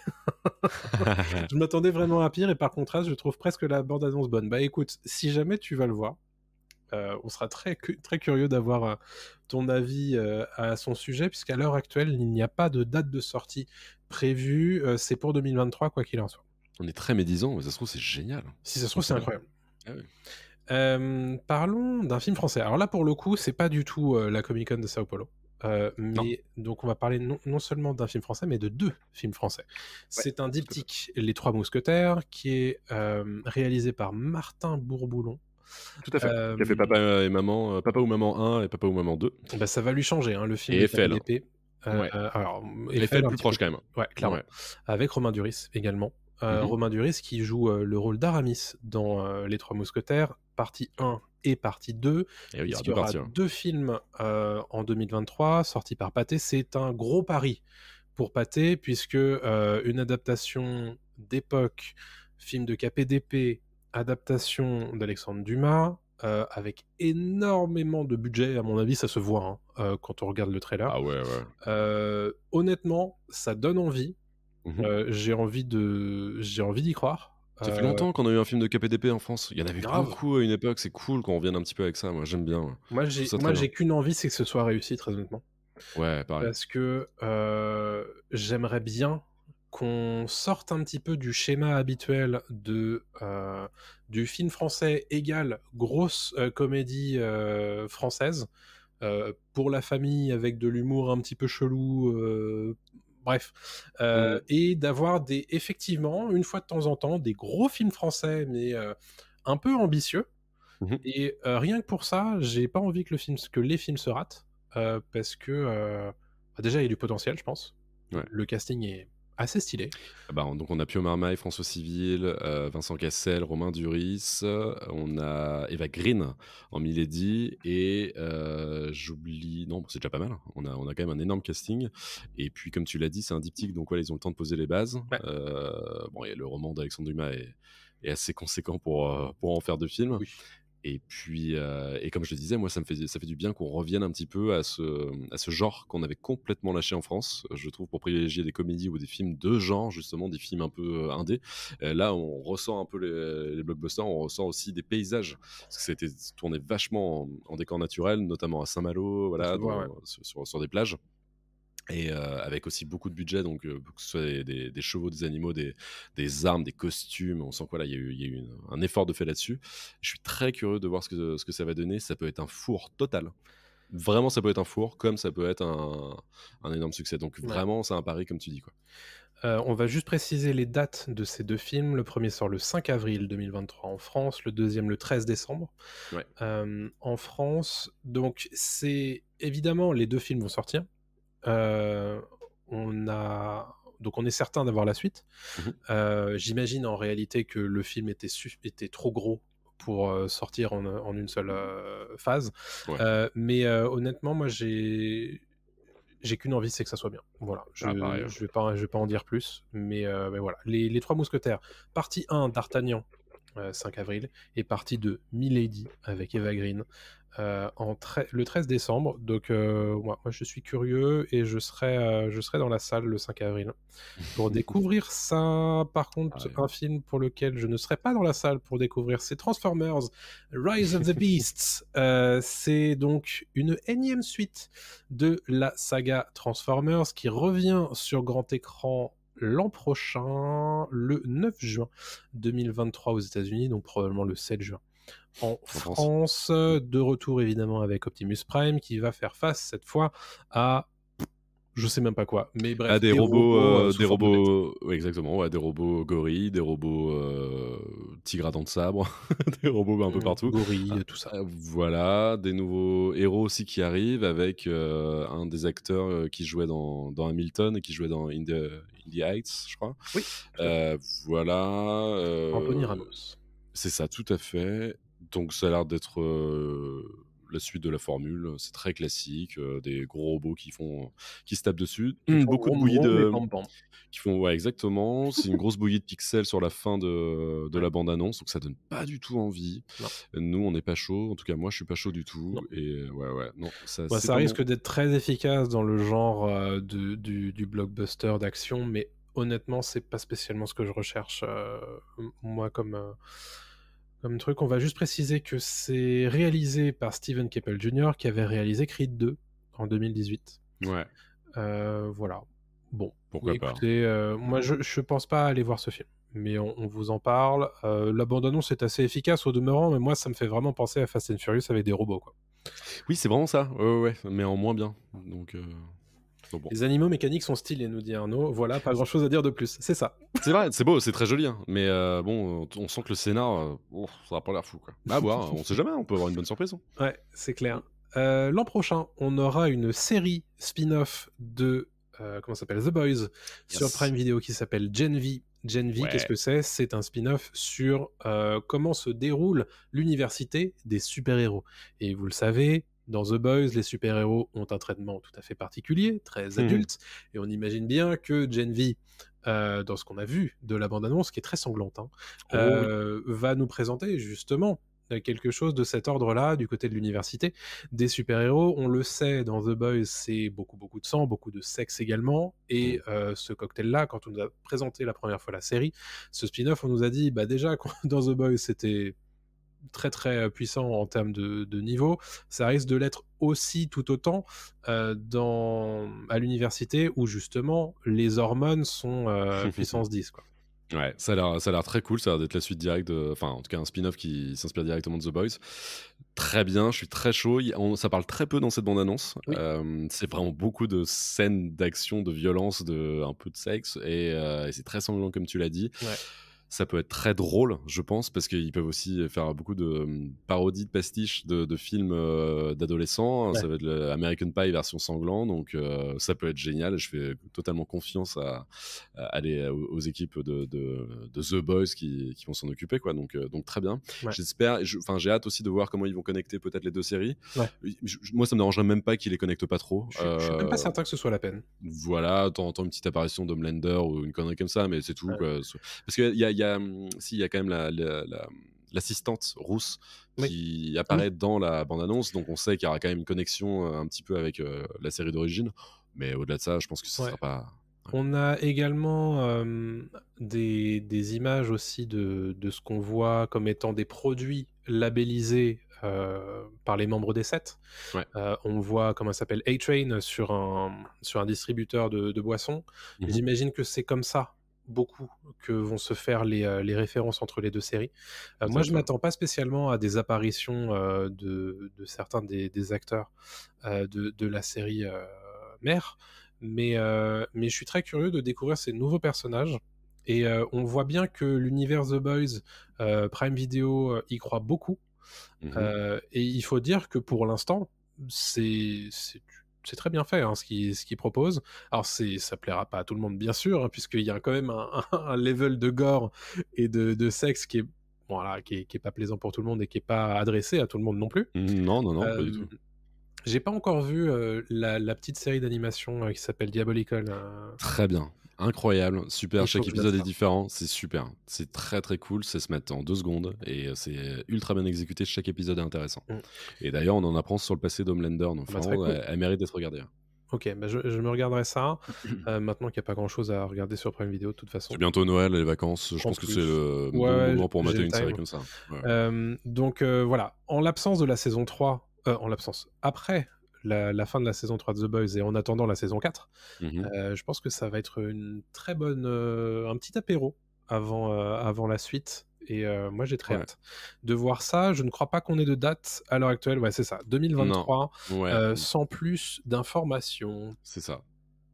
On va passer à un autre gros sujet, sauf si tu veux rajouter quelque chose. Non, je t'en prie. Ouais. On va passer aux Game Awards qui se sont tenus dans la nuit jeudi à vendredi. Ouais, c'est ça. Du 8 décembre aux États-Unis. Pour la faire courte, c'est une cérémonie de remise des prix. C'est un petit peu les Oscars du jeu vidéo aux États-Unis, qui sont en réalité une grande occasion de faire de la communication autour des futurs jeux vidéo de 2023, puisque les présentations s'enchaînent en dehors des remises de prix. Et donc on va pas du tout vous revenir sur l'intégralité du récap, puisque c'est pas l'objectif de cette émission, mais on va vous dire ce qu'on a retenu de ces Game Awards, et il y a pas mal de petites annonces, ou grosses annonces d'ailleurs, qui nous ont pas mal intéressés.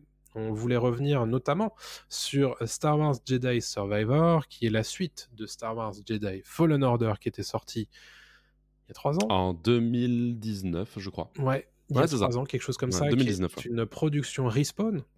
Ouais, par Electronic Arts. Ouais, Respawn qui ont fait Apex et Titanfall. Entre autres. Ouais. Et qui était... moi, j'avais bien apprécié. C'est un jeu Star Wars que j'aime bien d'un point de vue scénaristique, d'un point de vue gameplay aussi, même si je sais que toi, tu as des choses à redire dessus. Je l'ai fait 2 fois. La première fois, j'ai pas aimé. J'ai trouvé que c'était un Dark Souls à la manque, que t'es pas assez bien travaillé, un peu compliqué. Et je l'ai refait là, très récemment, quand il est tombé dans le Game Pass. Et je l'ai trouvé bien meilleur. Est-ce que les années ont aidé? Est-ce que le jeu a été patché? Est-ce qu'il était un peu optimisé? Sûrement. Possible, et donc, je le trouve beaucoup plus intéressant aujourd'hui. Et j'étais moins sévère là qu'avant. Ouais, sachant que là, tu y as joué sur Series X. Oui, j'ai joué dans les meilleures conditions aussi, avec un mode Forcément. performance qui fait qu'en fait le jeu est plus fluide, etc. Ça doit Donc à aider. l'époque, sur une PS4, c'était pas pareil. C'est ça. Et la grosse information qu'on retient de cette présentation, c'est déjà, bon, il y a pas mal de choses qui évoluent par rapport au premier jeu, même si c'est très très similaire quand même. Oui. Grosse information quand même, c'est la date de sortie. Le 17 mars 2023, sur, je crois que c'est à peu près partout, même sur ancienne gen, je suis pas sûr. Je Que pourrais ça pas te dire sorte ça. sur PS4, etc. Mais bref, quoi qu'il arrive, gros jeu que j'attends beaucoup. J'espère effectivement que les choses que tu avais pas forcément trop aimées vont être mieux considérées sur cette suite. J'ai l'impression qu'ils vont pas trop loin dans la surenchère de, je sais pas, d'effets, de gameplay, etc. Il y a des ajustements, il y a des ajouts, il y a des trucs qui ont l'air très sympas au niveau des pouvoirs de la force, au niveau de l'utilisation du sabre, etc. Donc ça c'est cool. Mais ce que j'aime bien, c'est ils veulent, j'ai pas l'impression qu'ils veulent aller trop loin là-dessus. Donc Ouais, peut-être qu'ils veulent plus peaufiner qu'autre chose, quoi. Oui, c'est Donc, ça. tant mieux. Ça a l'air d'être une suite qui se construit par rapport aux acquis du passé. Et il faut dire que les acquis du premier jeu étaient déjà assez solides. Tout à fait. Mais moi, je vais juste préciser que c'est un jeu qui m'a permis de me lâcher sur les jeux Souls-like, puisque moi, avant de jouer à ce jeu-là, j'avais toujours pensé que j'étais incapable de jouer à un jeu Souls. Alors, on va préciser pour les gens qui connaissent rien aux jeux vidéo, que les jeux type Demon's Souls, Dark Souls, etc. sont connus pour être très durs, Oui. du moins très exigeants. Et moi, étant un joueur très occasionnel de pas mal de choses, je me trouvais incapable de jouer à ces jeux-là. Et j'ai joué à Jedi Fallen Order en 2019 en me disant j'y joue pour Star Wars. Et en réalité, j'ai trouvé un petit peu de référence au jeu Souls. Et vu que c'est passé sans trop de problèmes sur Fallen Order, je me suis dit, quand est sortie la PS5 et que je l'ai prise, j'ai joué à Demon's Souls dans la foulée, qui est mon premier jeu Souls, et j'ai fini le jeu. Et donc, quelque part, je remercie... T'étais fier, hein. Ah ouais, déjà j'étais fier, mais quelque part, c'est aussi grâce à ce jeu-là que je le dois. Parce que sinon, je l'aurais jamais fait, je pense. Non, je pense que tu as raison, c'est une bonne porte d'entrée vers les jeux Souls, ça aide grandement. Moi, c'est ce que j'ai reproché, mais parce que je suis arrivé de l'autre côté, en fait. J'avais déjà fait des Souls, j'en avais fait beaucoup. J'arrive sur Fallen Order, et en fait, je les trouvais pas du tout...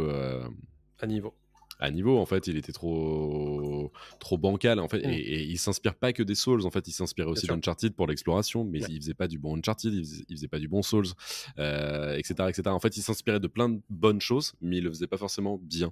Et c'est ça que j'ai trouvé un peu dommage, de proposer une carte avec trop de plats, et à la fin, en fait, j'en voulais au jeu d'être un peu trop partout et nulle part à la fois, quoi. Donc là, j'ai l'impression qu'ils se recentrent peut-être un peu plus, leur formule a l'air d'être un peu plus calée. Il y avait beaucoup de bugs aussi, faut pas se mentir, dans le premier. C'était quand même assez buggé. J'espère que là, ce sera un peu plus travaillé aussi là-dessus, quoi. Donc à voir, mais je suis rigolo. Et puis, on s'est attaché à ce perso. Moi, j'aime bien Cal. C'est Cal Kestis. Cal Kestis, ouais. Et c'est un perso très cool, qui est en plus dans un moment de l'univers Star Wars plutôt sympa aussi, avec la traque des Jedi, etc. Donc c'est intéressant. Ça se déroule entre l'épisode 3 et l'épisode 4. Et donc on est face à un Padawan qui vit l'ordre 66, donc qui est l'exécution des Jedi dans la galaxie, et y échappe et doit essayer de continuer à apprendre, et surtout essayer d'échapper aux inquisiteurs qui essaient de lui faire la peau. Donc c'est ça le principe du premier jeu, et le deuxième jeu a l'air de vouloir continuer à bâtir sur les personnages qu'on avait déjà rencontrés dans le premier jeu. Donc honnêtement, moi je suis très curieux, ne serait-ce que pour le scénario de ce jeu. Donc le 17 mars prochain, on va continuer avec une autre suite. Et alors pour le coup, moi j'étais pas du tout au courant que ça allait se faire. J'étais très surpris quand je me suis levé vendredi matin, parce que bien sûr j'ai pas regardé ça à 1h30 du matin pour avoir les trailers. Je me suis réveillé du coup avec la douce information que Hades, mon GOTY 2020, mon Game of the Year 2020, aurait une suite qui s'appelle donc Hades 2. Et c'est intéressant puisque le studio développeur de Hades ne développe pas de suite habituellement. Ah ouais, ok, je savais pas. Et donc habituellement ils font toujours des jeux originaux, et donc s'ils font une suite, c'est qu'ils ont des raisons de le faire. Et alors on va préciser tout de suite qu'est-ce que c'est que Hades et pourquoi j'adore ce jeu et je crois que toi aussi. Ah, j'adore Hades. Hades, c'est ce qu'on appelle un roguelike. C'est un jeu qui vous met dans la peau du fils d'Hadès qui cherche sans relâche à échapper aux enfers pour des raisons qu'on n'explicitera pas tout de suite puisque ça fait partie du scénario du jeu. Mais le principe, c'est que c'est un jeu d'action où vous allez traverser un à un les étages des enfers pour essayer d'en sortir. Et le principe du roguelike, c'est qu'à chaque fois que vous mourrez, vous recommencez du début. Et jeu d'action extrêmement intéressant avec beaucoup de combos qu'on peut développer petit à petit. Moi, ce qui m'avait beaucoup intéressé dans ce jeu, c'est que le scénario se développait sur plusieurs dizaines d'heures, et à chaque fois que tu faisais une nouvelle run, donc une nouvelle partie, t'avais de nouvelles choses à découvrir. Et moi, c'est ce que j'avais trouvé extrêmement marquant dans ce jeu, au-delà du fait qu'il est absolument magnifique. Il est magnifique, il y a des nouvelles phases de jeu à chaque fois, il y a des nouvelles zones à découvrir à chaque run. Les runs durent à peu près 20 minutes en moyenne, 15-20 minutes, donc Ouais. c'est bien aussi C'est pour... plus rapide que moi, c'est plutôt une demi-heure. Oui, des fois, t'as un timer un peu quand même. Enfin, faut Ouais. aller vite, voilà. Mais c'est une demi-heure, admettons une demi-heure. Mais c'est voilà, c'est des courtes parties. Donc, c'est ça qui est bien aussi avec les roguelikes. On peut se faire des courtes parties. Et puis, comme tu l'as dit, en fait, le jeu se crée et se avance. L'histoire du jeu avance avec nous, avec le personnage. Et ce qui était génial, c'est que même quand on a, entre guillemets, terminé le jeu continue quand même et nous pousse à continuer. Il y a une rétention, en fait, du joueur. Par le biais du scénario, par le biais du gameplay, par le biais en fait de beaucoup de choses à découvrir. Et il y a un aspect aussi speedrun, tu parles de rapidité, mais c'est vrai qu'en fait, on pouvait aussi mettre énormément d'options, que les boss soient plus difficiles, que les ennemis soient plus nombreux, qu'il y ait un timer en fait qui nous force en fait à aller de plus en plus vite, etc., etc. Et les gars avaient trouvé une formule folle pour en fait tenir le joueur en haleine tout le temps, même si on avait encore une fois terminé le jeu, quoi. C'est ça. Là, Hades 2, en plus... démarque un peu du premier parce qu'il part sur une autre mythologie. En fait, on n'est plus du tout sur Hades, on n'est plus du tout, enfin sur Hades en tout cas, on n'est plus du tout sur, j'ai l'impression, les mêmes personnages, les mêmes dieux, les mêmes persos qu'on a vu avant. Donc ça, c'est cool aussi. Et on a une petite idée du coup de qui est ce personnage principal, qui est un personnage féminin. Ouais, ça c'est cool aussi. Mélinoé, et qui serait une fille en fait d'Hadès dans le jeu, et elle est liée à la déesse Hécate qu'on voit du coup dans le trailer, et a priori son grand némésis, c'est Chronos, le titan Chronos. Le temps. Et donc le temps, moi je suis très curieux de voir comment ils vont gérer ça.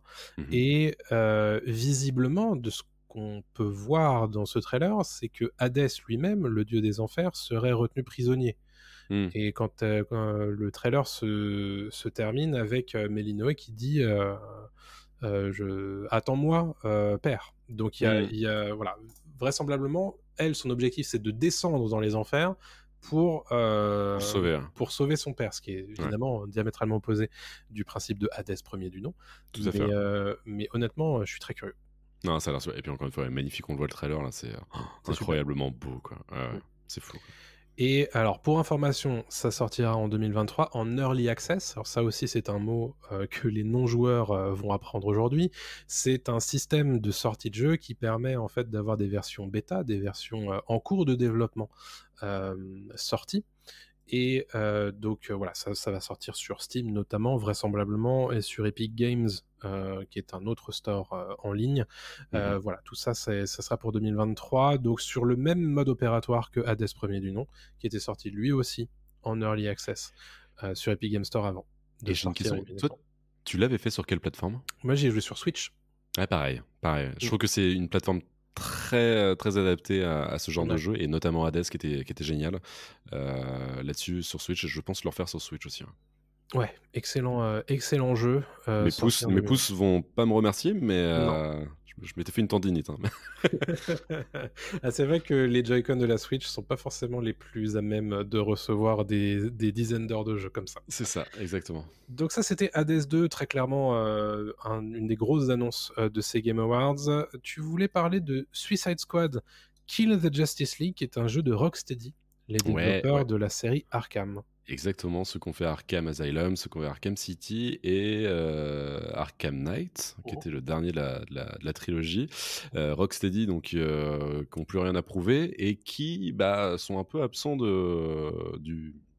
du devant de la scène depuis quelques temps, et justement depuis Arkham Knight, en fait, ils n'ont pas fait grand-chose parce qu'ils bossent sur Justice League, Suicide Squad Kill de Justice League, qui mettrait en scène donc en fait 4 membres de la Justice League: Harley Quinn, Deadshot, Captain Boomerang et le dernier King Shark. C'est King Shark, hein, c'est ça. Ce qui permettrait en fait de jouer l'un des 4. Je crois qu'on ne pourra pas jouer en simultané avec des amis. En fait, je crois qu'on choisira à chaque fois un personnage. Donc ce sera, je crois, un jeu solo, parce qu'on a très peu d'infos sur le jeu, mais je pense que ce sera un jeu solo, mais on pourra choisir l'un de ces 4 personnages. Et si j'en parle aujourd'hui, c'est parce qu'il y a une bande-annonce, en tout cas un petit teaser trailer qui est sorti durant les Game Awards, dans lequel on aperçoit donc les 4 membres de la Justice League qui viennent de mettre The Flash à terre, parce que The Flash est sous l'emprise de Brainiac qui est l'un des méchants de l'univers DC et qui contrôle les gens, et donc la Justice League est devenue méchante en fait à cause de Brainiac. Donc la Justice League est devenue méchante à cause de Brainiac, et le but de la Suicide Squad, c'est d'arrêter la Justice League. Et donc ils viennent dans le trailer d'arrêter The Flash.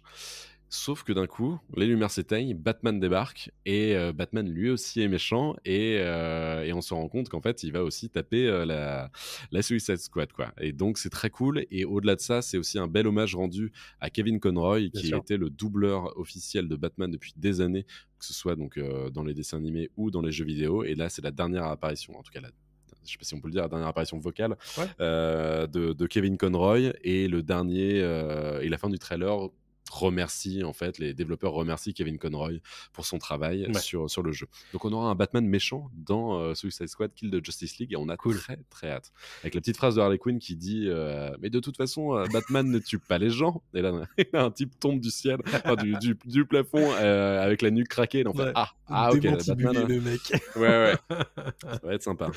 Très cool. Tu voulais revenir sur Death Stranding 2 qui a été officialisé durant les Game Awards. C'est la suite du film, du jeu Death Stranding créé par Hideo Kojima et exclusif. C'est sorti sur PC désormais, mais aux consoles PlayStation. Voilà. Alors moi, je vais être très honnête, j'ai pas joué à Death Stranding parce que j'ai l'impression que c'est pas pour moi. Ça dépend. Alors c'est clivant, Death Stranding. T'y as jamais joué? Non, en fait le seul contact que j'ai avec ce jeu, c'est toi qui me le présentes chez toi. Je t'avais regardé jouer pendant, je sais pas, une demi-heure, un truc comme ça. Et j'étais emmerdé. Non, ça a l'air compliqué votre truc. Alors oui et non, mais Death Stranding c'est très clivant parce que donc on aime, on n'aime pas, parce que c'est des mécaniques de gameplay qui sont compliquées à assimiler, et une fois que tu les as assimilées, ça passe bien mieux. C'est un jeu très contemplatif. C'est un jeu qui fait du bien, même je trouve, dans ce qu'on a dans le tout venant en fait du jeu vidéo actuel. C'est un jeu où on prend le temps. Mais parfois prendre le temps, c'est sympa, mais il faut qu'il y ait une vraie raison. Et l'histoire, en fait, moi je la trouve beaucoup trop compliquée pour ce que c'est. Elle est mal amenée. Hideo Kojima, il aime bien partir dans n'importe quelle direction pour en fait nous emmener on sait pas où. Et en fait, j'ai un peu lâché, je l'ai fini, mais j'ai un peu lâché l'affaire très vite. Mais je garde un très bon souvenir, notamment de la BO de Death Stranding, qui est incroyable. Mais bref, Death Stranding met en scène aussi des acteurs connus. Il met en scène Léa Seydoux, il met en scène Norman Reedus de The Walking Dead, il met en scène Guillermo del Toro. Enfin bref, il y a beaucoup de gens, beaucoup d'acteurs, Mads Mikkelsen bien sûr. Et on n'attendait pas forcément un Death Stranding 2, on savait que c'était plus ou moins dans les tuyaux, on savait qu'Hideo Kojima bossait sur un nouveau jeu, mais on savait pas que c'était Death Stranding 2. Death Stranding 2 a été annoncé donc là au Game Awards, vraiment avec une première bande-annonce dans laquelle on voit Léa Seydoux porter un bébé, donc le bébé de Death Stranding, qui est peu l'image iconique de Death Stranding. Léa Seydoux qui était déjà dans le premier, là qui a l'air d'être un peu plus vieilli. Norman Reedus qui apparaît aussi avec des cheveux blancs, donc pareil, qui était le héros du premier, là qui apparaît vieilli. On voit une baleine qui sort, une baleine noire qui passe devant eux, etc. Donc, c'est un bordel.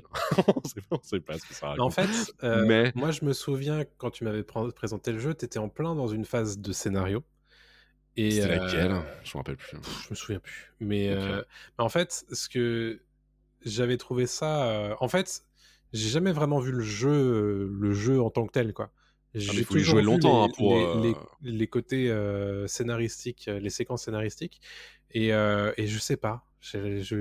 sais pas ce qu'il a envie de me raconter. Bah, en Mais fait, il y a ce côté-là aussi, je pense, qui est un peu abscon parfois dans ouais. ce qu'il propose. Mais juste préciser pour les gens qui connaissent pas, Hideo Kojima, c'est le papa de la saga Metal Gear Solid, Mhm. qui est connu pour avoir des scénarios un peu denses, Oh oui.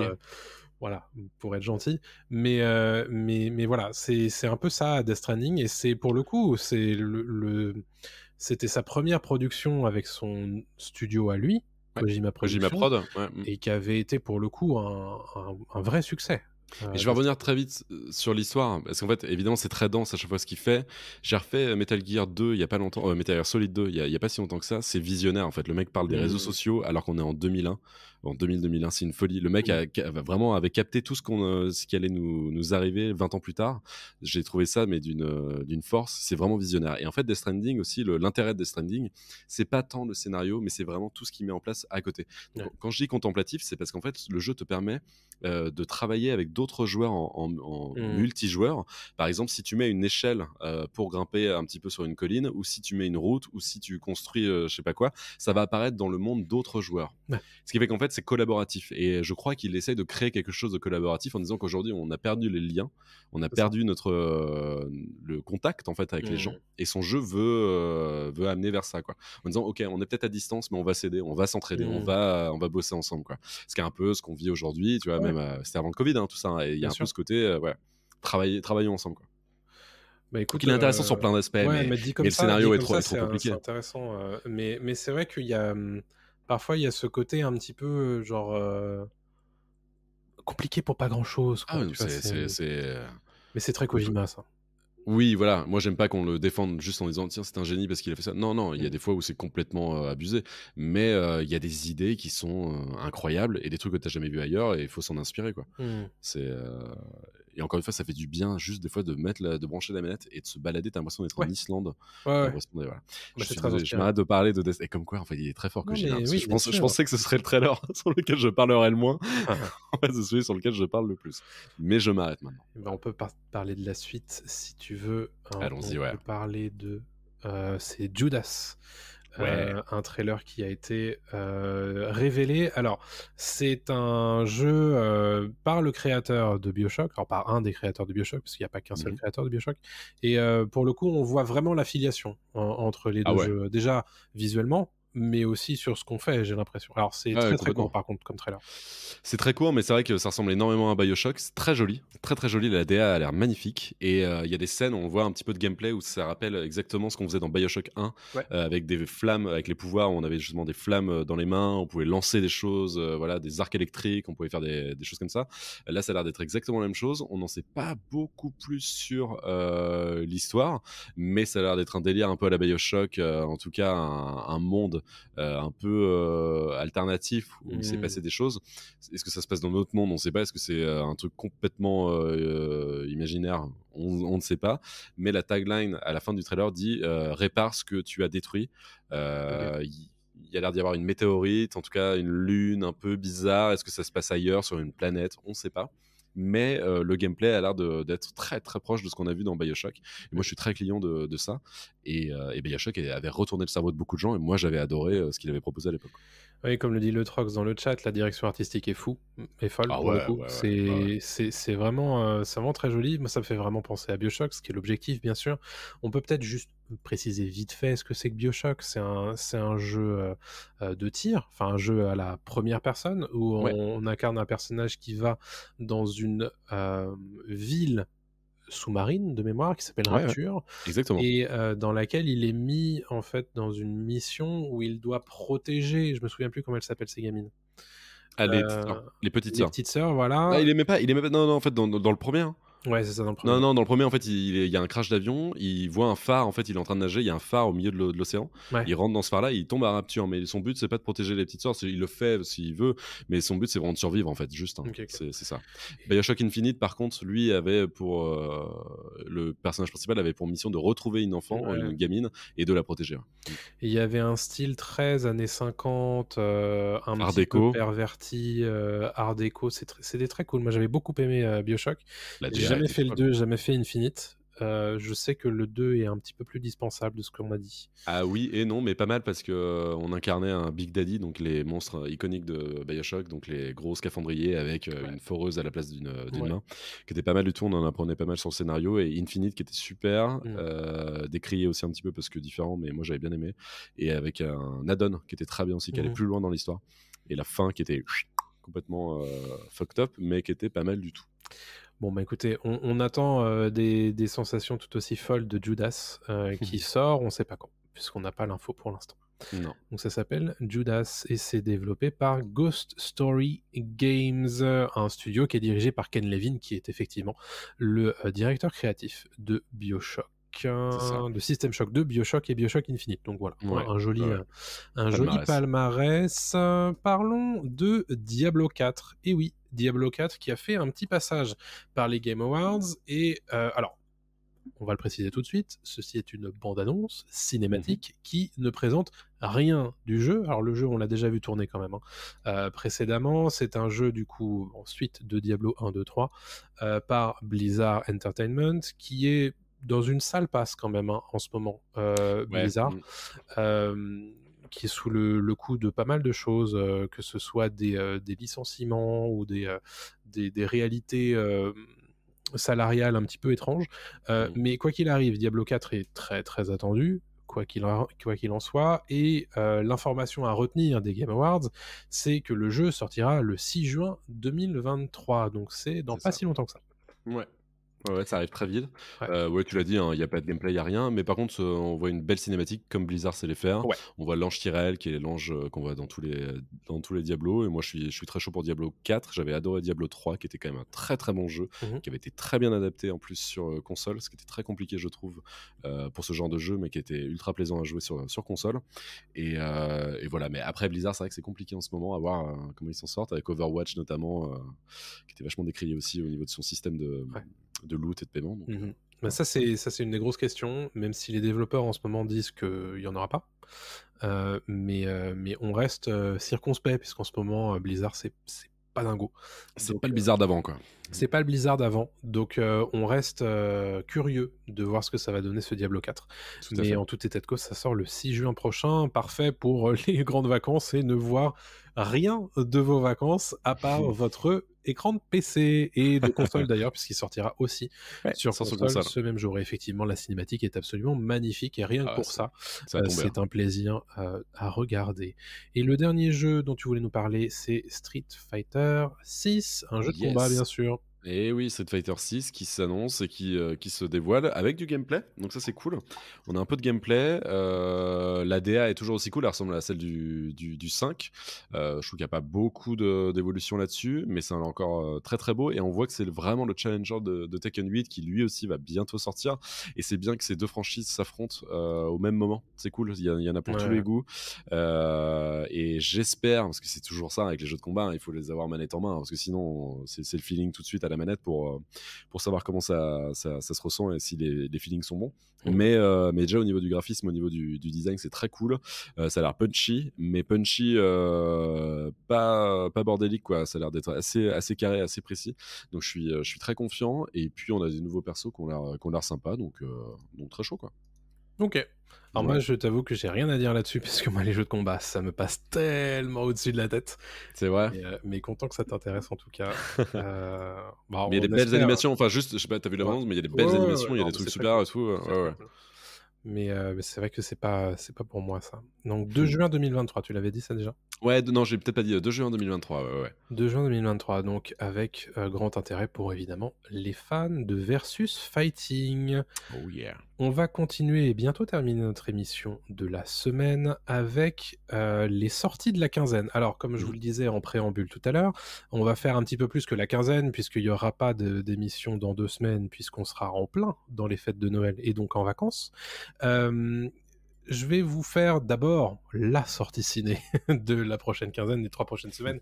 C'est Avatar 2, Avatar, la voix de l'eau, la suite réalisée par James Cameron, 13 ans après la sortie d'Avatar 1, puisque c'était sorti en 2009, à peu près, dans ces eaux-là. 2009. Ouais. C'était au mois de décembre aussi, de mémoire. Mais bref, donc 14 décembre. Et en réalité, en sortie cinéma, côté pop culture, il n'y a pas grand-chose, puisqu'on s'écrase un petit peu, on se fait tout petit par rapport à Avatar 2. On lui laisse le champ libre, ce qui est tout à fait normal et logique, même s'il y aurait dû y avoir 2 semaines plus tard Shazam 2. Il a décidé de se décaler. Se mettre de côté. Il a eu raison. Poussez-vous, monsieur, poussez-vous. Avatar 2, donc, est la suite d'Avatar 1. On va retrouver Jake Sully et Neytiri, mais aussi leur famille, puisque ça se déroule plusieurs années après la fin d'Avatar 1. Et voilà, on va pas spécialement en révéler plus que ça. Il faudra aller le voir le 14 décembre. Et écoutez Pop Tier. Ouais. L'épisode spécial. Exactement. La semaine prochaine, on vous fait un gros épisode spécial sur Avatar 2, où on traitera du coup une seule chose, une seule œuvre, c'est Avatar 2, en long, en large et en travers, et il y aura beaucoup de choses à dire, vous inquiétez pas. Là, dessus, le film qui fait peur, nous dit Arnaud, je pense pas qu'il faille avoir peur d'Avatar 2, honnêtement, c'est... Enfin, si, les autres, je pense que c'est ça que tu voulais dire. Les autres films ont peur d'Avatar. Ah oui, ça, oui, c'est logique. C'est clairement ça. Avatar 2, oui, enfin, nous dit Lactique. Voilà, donc il y a des gens qui attendent Avatar. Et je pense que voilà, ça risque de plaire aux gens qui avaient apprécié le premier. Je suis pas certain que ça plaise aux gens qui n'avaient pas aimé le premier. Mais bon, ça, l'histoire nous le dira. Donc, comme je vous le disais, une seule grosse sortie ciné sur laquelle je voulais revenir sur les sorties des 3 prochaines semaines. Ensuite, c'est beaucoup de sorties streaming pour Noël et dans ces eaux-là. Pareil, le 14 décembre, on a une sortie sur Disney+, qui s'appelle Trésor perdu. C'est la série Benjamin Gates, qui était connu pour les 2 premiers films avec Nicolas Cage. Ça sort le 14 décembre avec les 2 premiers épisodes. Je crois qu'il y a 8 épisodes sur la saison 1. Le 21 décembre, on a Jack Ryan saison 3. Je ne peux pas aller au Yémen, je suis analyste financier. Ah, vous aussi. Je ne peux pas aller au Yémen, je suis analyste financier. C'est John Krasinski qui revient dans le rôle. Série d'action tout à fait classique sur Prime Video. Sur Netflix, le 22 décembre, on a la saison 2 d'Alice in Borderlands. Très chaud. Très chaud. J'avais adoré le 1. Il faut que je regarde la saison 1 parce que j'ai pas regardé encore. C'est le Squid Game version fantastique. C'est trop bien. Et c'est japonais pour le coup. Et c'est japonais, 23 décembre, on a Glass Onion sur Netflix. Glass Onion, c'est la suite de À couteau tiré par Ryan Johnson, qui a signé les suites pour Netflix, et je suis très curieux de voir la suite. C'est un murder mystery, un thriller à mystère, un film d'enquête à la Agatha Christie, dont Ryan Johnson s'est énormément inspiré pour À couteau tiré, et avec la suite de Glass Onion devrait continuer dans ces eaux-là, avec comme d'habitude un casting très prestigieux. 25 décembre, The Witcher Blood Origin, qui est un spin-off de The Witcher, qui se déroule des siècles avant. Je ne peux pas vous dire exactement combien, parce que je ne me souviens plus. C'est sur Netflix le 25 décembre, et il y aura Michelle Yeoh en tête d'affiche. Et enfin, on vous en parlait tout à l'heure, le 30 décembre, on aura Peacemaker enfin en officiel en France sur Prime Video. Voilà, Peacemaker, qui est un spin-off de Suicide Squad de James Gunn. Je crois qu'il a supervisé Peacemaker, je me souviens plus s'il l'a réalisé ou écrit ou peu importe, mais bref. Il l'a supervisé, mais est-ce qu'il a écrit, c'est sûr, réalisé peut-être. Sa patte est a priori bien sentie dans cette série, parce que je ne l'ai pas vue, puisqu'elle n'était pas sortie en officiel. J'ai vu des extraits, ça a l'air sympa. Ouais, il paraît que c'est sympa. Donc voilà, le 30 décembre, pour si vous voulez vous faire une soirée de Nouvel An Peacemaker, vous pourrez le faire. On va terminer notre émission de la semaine avec nos recommandations. Ouais. Et vu que j'ai déjà beaucoup parlé, je vais te donner la parole, puisque tu veux nous parler d'un jeu vidéo. Ouais, rapidement, c'est tombé dans le Game Pass sur Xbox. C'est Star Wars, la saga Skywalker. Donc, c'est Lego Star Wars, la saga Skywalker. Donc, qui permet en fait de refaire les 9 films, mais version Lego. Et c'est très sympa. Ça marche avec tout le monde, avec les enfants, avec les parents, avec tout le monde. Et c'est très cool. Donc là, j'ai refait la trilogie originale. Donc, on commence sur le vaisseau avec Leia. Et puis ensuite, on avance, on retrouve Luke, etc. Et c'est vraiment pour ceux qui ont déjà fait donc, des jeux Lego. Que ce soit Star Wars, il y avait Indiana Jones, il y a Harry Potter, il y a toutes les licences. Hein. Mais là, c'est très cool parce qu'en fait, c'est tout condensé et on est obligé d'avancer chronologiquement. On peut commencer par la prélogie si on veut. Le premier épisode, ouais, et ensuite on avance, ou alors faire dans l'ordre original avec les 4, 5, 6, et puis on débloque les épisodes de Star Wars, et c'est très cool. C'est drôle parce qu'en fait, à chaque fois, il parodie en fait des scènes cultes de Star Wars, et il les détourne avec des effets un peu slapstick où les gens tombent par terre et voilà, les têtes sautent, et il y a des pièces de Lego qui partent partout, mais c'est très rigolo et ça marche pour tout le monde, et c'est très détente, et c'est accessible à tous, donc c'est super. Est-ce que on peut y jouer est-ce qu'on découvre des choses alors que si on a joué au précédent jeu, ou c'est rien de spécial en plus? Alors je saurais pas dire parce que je les ai pas tous Ah, tu les faits, as pas donc tous je faits, saurais pas te dire. Par contre, est-ce qu'il y a un jeu Lego qui était sorti pour la postlogie Je me souviens plus. avec Rey, Kylo Ren et tout? Parce que là, ils font partie. Il y a la postlogie dedans Ok. avec les 7, 8, 9.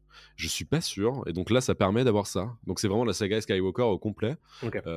Je suis pas sûr. Et même pour avoir fait des Lego Star Wars à l'époque, je me rappelle pas, par exemple, tu vois, avoir fait un petit peu de partie avec Leia dans le vaisseau, avec Vador qui débarque et juste avant qu'elle envoie son message à Obi-Wan, tu vois.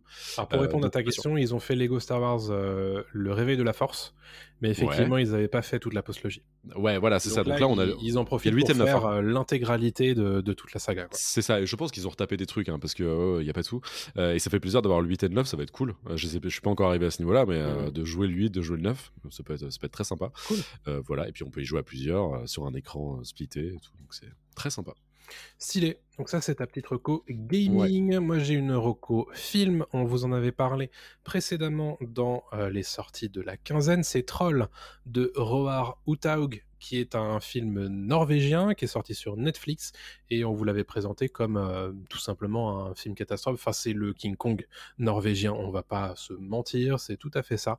Le principe, c'est que il y a une opération minière qui a lieu dans une montagne norvégienne, et une créature étonnante en ressort. C'est un troll en réalité, et donc qui est gigantesque, de l'ordre de King Kong.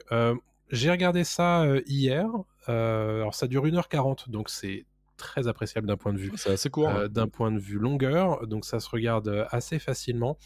C'est pas incroyable, hein, je vais pas me faites pas dire ce que j'ai pas dit, mais ça se regarde. Ça se laisse regarder sans trop de problèmes. Je l'ai regardé en norvégien et ça m'a fait j'ai trouvé ça incroyable à quel point la langue norvégienne est proche de la langue anglaise parfois.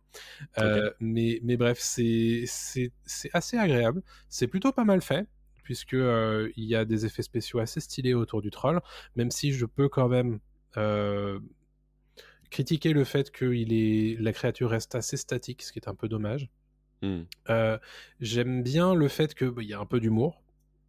Ça c'est plutôt cool, et on développe en réalité beaucoup les personnages, notamment le personnage de la paléontologue qui est utilisé justement pour essayer de comprendre ce que c'est que ce personnage-là, ce que c'est que cette créature, ce troll, et comment le gérer. Donc bien sûr il y a cette dissension entre ce que veut faire le gouvernement face à la créature et ce qu'elle précise, ce qu'elle veut faire, et moi j'ai trouvé ça plutôt cool. Honnêtement, je serais pas surpris, alors si ça fonctionne, qu'il y ait une suite, mais honnêtement, ça se tient plutôt pas trop mal. Si vous savez pas trop quoi regarder, que vous êtes en mal de film catastrophe / film de monstres, jetez-y un œil. Ok, ça marche. Ouais, je suis curieux. C'est sur Netflix ? C'est sur Netflix, ouais. Ok, ça marche. Ça roule, pourquoi pas. Sur Netflix. J'ai peut-être une dernière reco très rapide sur Netflix, ça me fait penser à ça, j'ai regardé ça, c'est un documentaire, je sais pas si tu l'as vu passer, ça s'appelle Hey Pepsi, il est où mon jet ? Ok. Qui est un documentaire qui revient sur l'histoire vraie d'un gamin dans les années 90, un ado, qui voit une pub Pepsi passer à la télé, dans laquelle Pepsi propose des goodies, en fait, Pepsi, de plus en plus chaud à avoir. Donc, par exemple, ça commence dans la pub avec si tu as 10 points Pepsi, 10 points, c'est l'équivalent, par exemple, de 10 canettes achetées. Si tu as 10 points Pepsi, on t'offre une casquette Pepsi. Si tu as 100 points, on t'offre un sac à dos Pepsi. Ça monte, jusqu'au point qu'à la fin de la pub, qui est très années 90, MTV, on est aux États-Unis. À la fin de la pub, il y a un jet fighter de l'armée qui débarque dans la cour du lycée. Un lycéen sort, il fait: si vous avez 7 millions de points, on vous offre un jet fighter, un avion pour vous. Et en fait, le gamin se dit, mais génial, je vais essayer d'avoir 7 millions de points. 7 millions de points, c'est super dur à avoir. Sauf que Pepsi n'avait jamais marqué, ceci est une blague, ceci n'est pas possible et vous ne pouvez pas obtenir un jet fighter qui coûte des millions de dollars à la fin. Et donc, en fait, c'est toute l'histoire de ce gamin qui va s'associer avec un type et qui vont en fait aller jusqu'en justice pour faire tomber Pepsi et avoir un jet fighter qui a été promis dans une pub télévisée, quoi. Ok. Est-ce qu'ils l'ont à la fin, est-ce qu'ils l'ont pas? Mais c'est très, quand je dis pop culture, c'est très années 90 et c'est très cool en fait, j'aime bien. Ouais. Mais d'une manière générale, les séries documentaires de Netflix sont souvent assez addictives. J'ai remarqué. C'est un peu trop long, hein, celui-là par contre, ça aurait pu tenir en 2 épisodes, ça aurait été très cool. Là, Ok. c'est 4, c'est peut-être un poil long, mais juste pour le principe de se dire est-ce qu'il va l'avoir son jet, est-ce qu'il va pas je sais. En fait, c'est fou, quoi, c'est juste fou comme histoire. Mais ouais. Cool. Mais écoute, merci pour ces recos. On va se laisser là-dessus pour ce dernier Pop News de l'année. Ah oui, déjà. On se retrouvera en janvier pour parler du coup de ce qui se sera passé sur la dernière fournée de news de décembre. On se donne rendez-vous, n'oubliez pas, la semaine prochaine également pour Pop Tier, épisode 8 de mémoire sur Avatar, la voix de l'eau. Tout à fait. Un gros épisode spécial. On aura beaucoup de choses à dire sur la nouvelle mouture de James Cameron. D'ici là, n'oubliez pas de nous écouter sur le flux de podcast de Pop Tier, sur vos applications habituelles de podcast, de nous suivre également sur Twitter @PopTiercast. Et puis, merci à tous de nous avoir écoutés pour cette semaine. Merci beaucoup, salut à tous.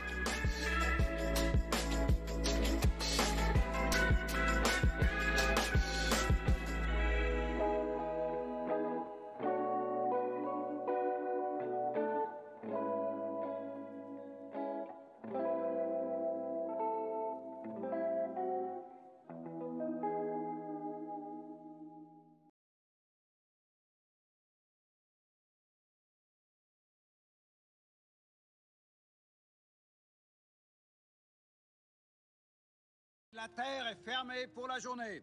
Ramassez vos affaires et rentrez tout de suite à la maison.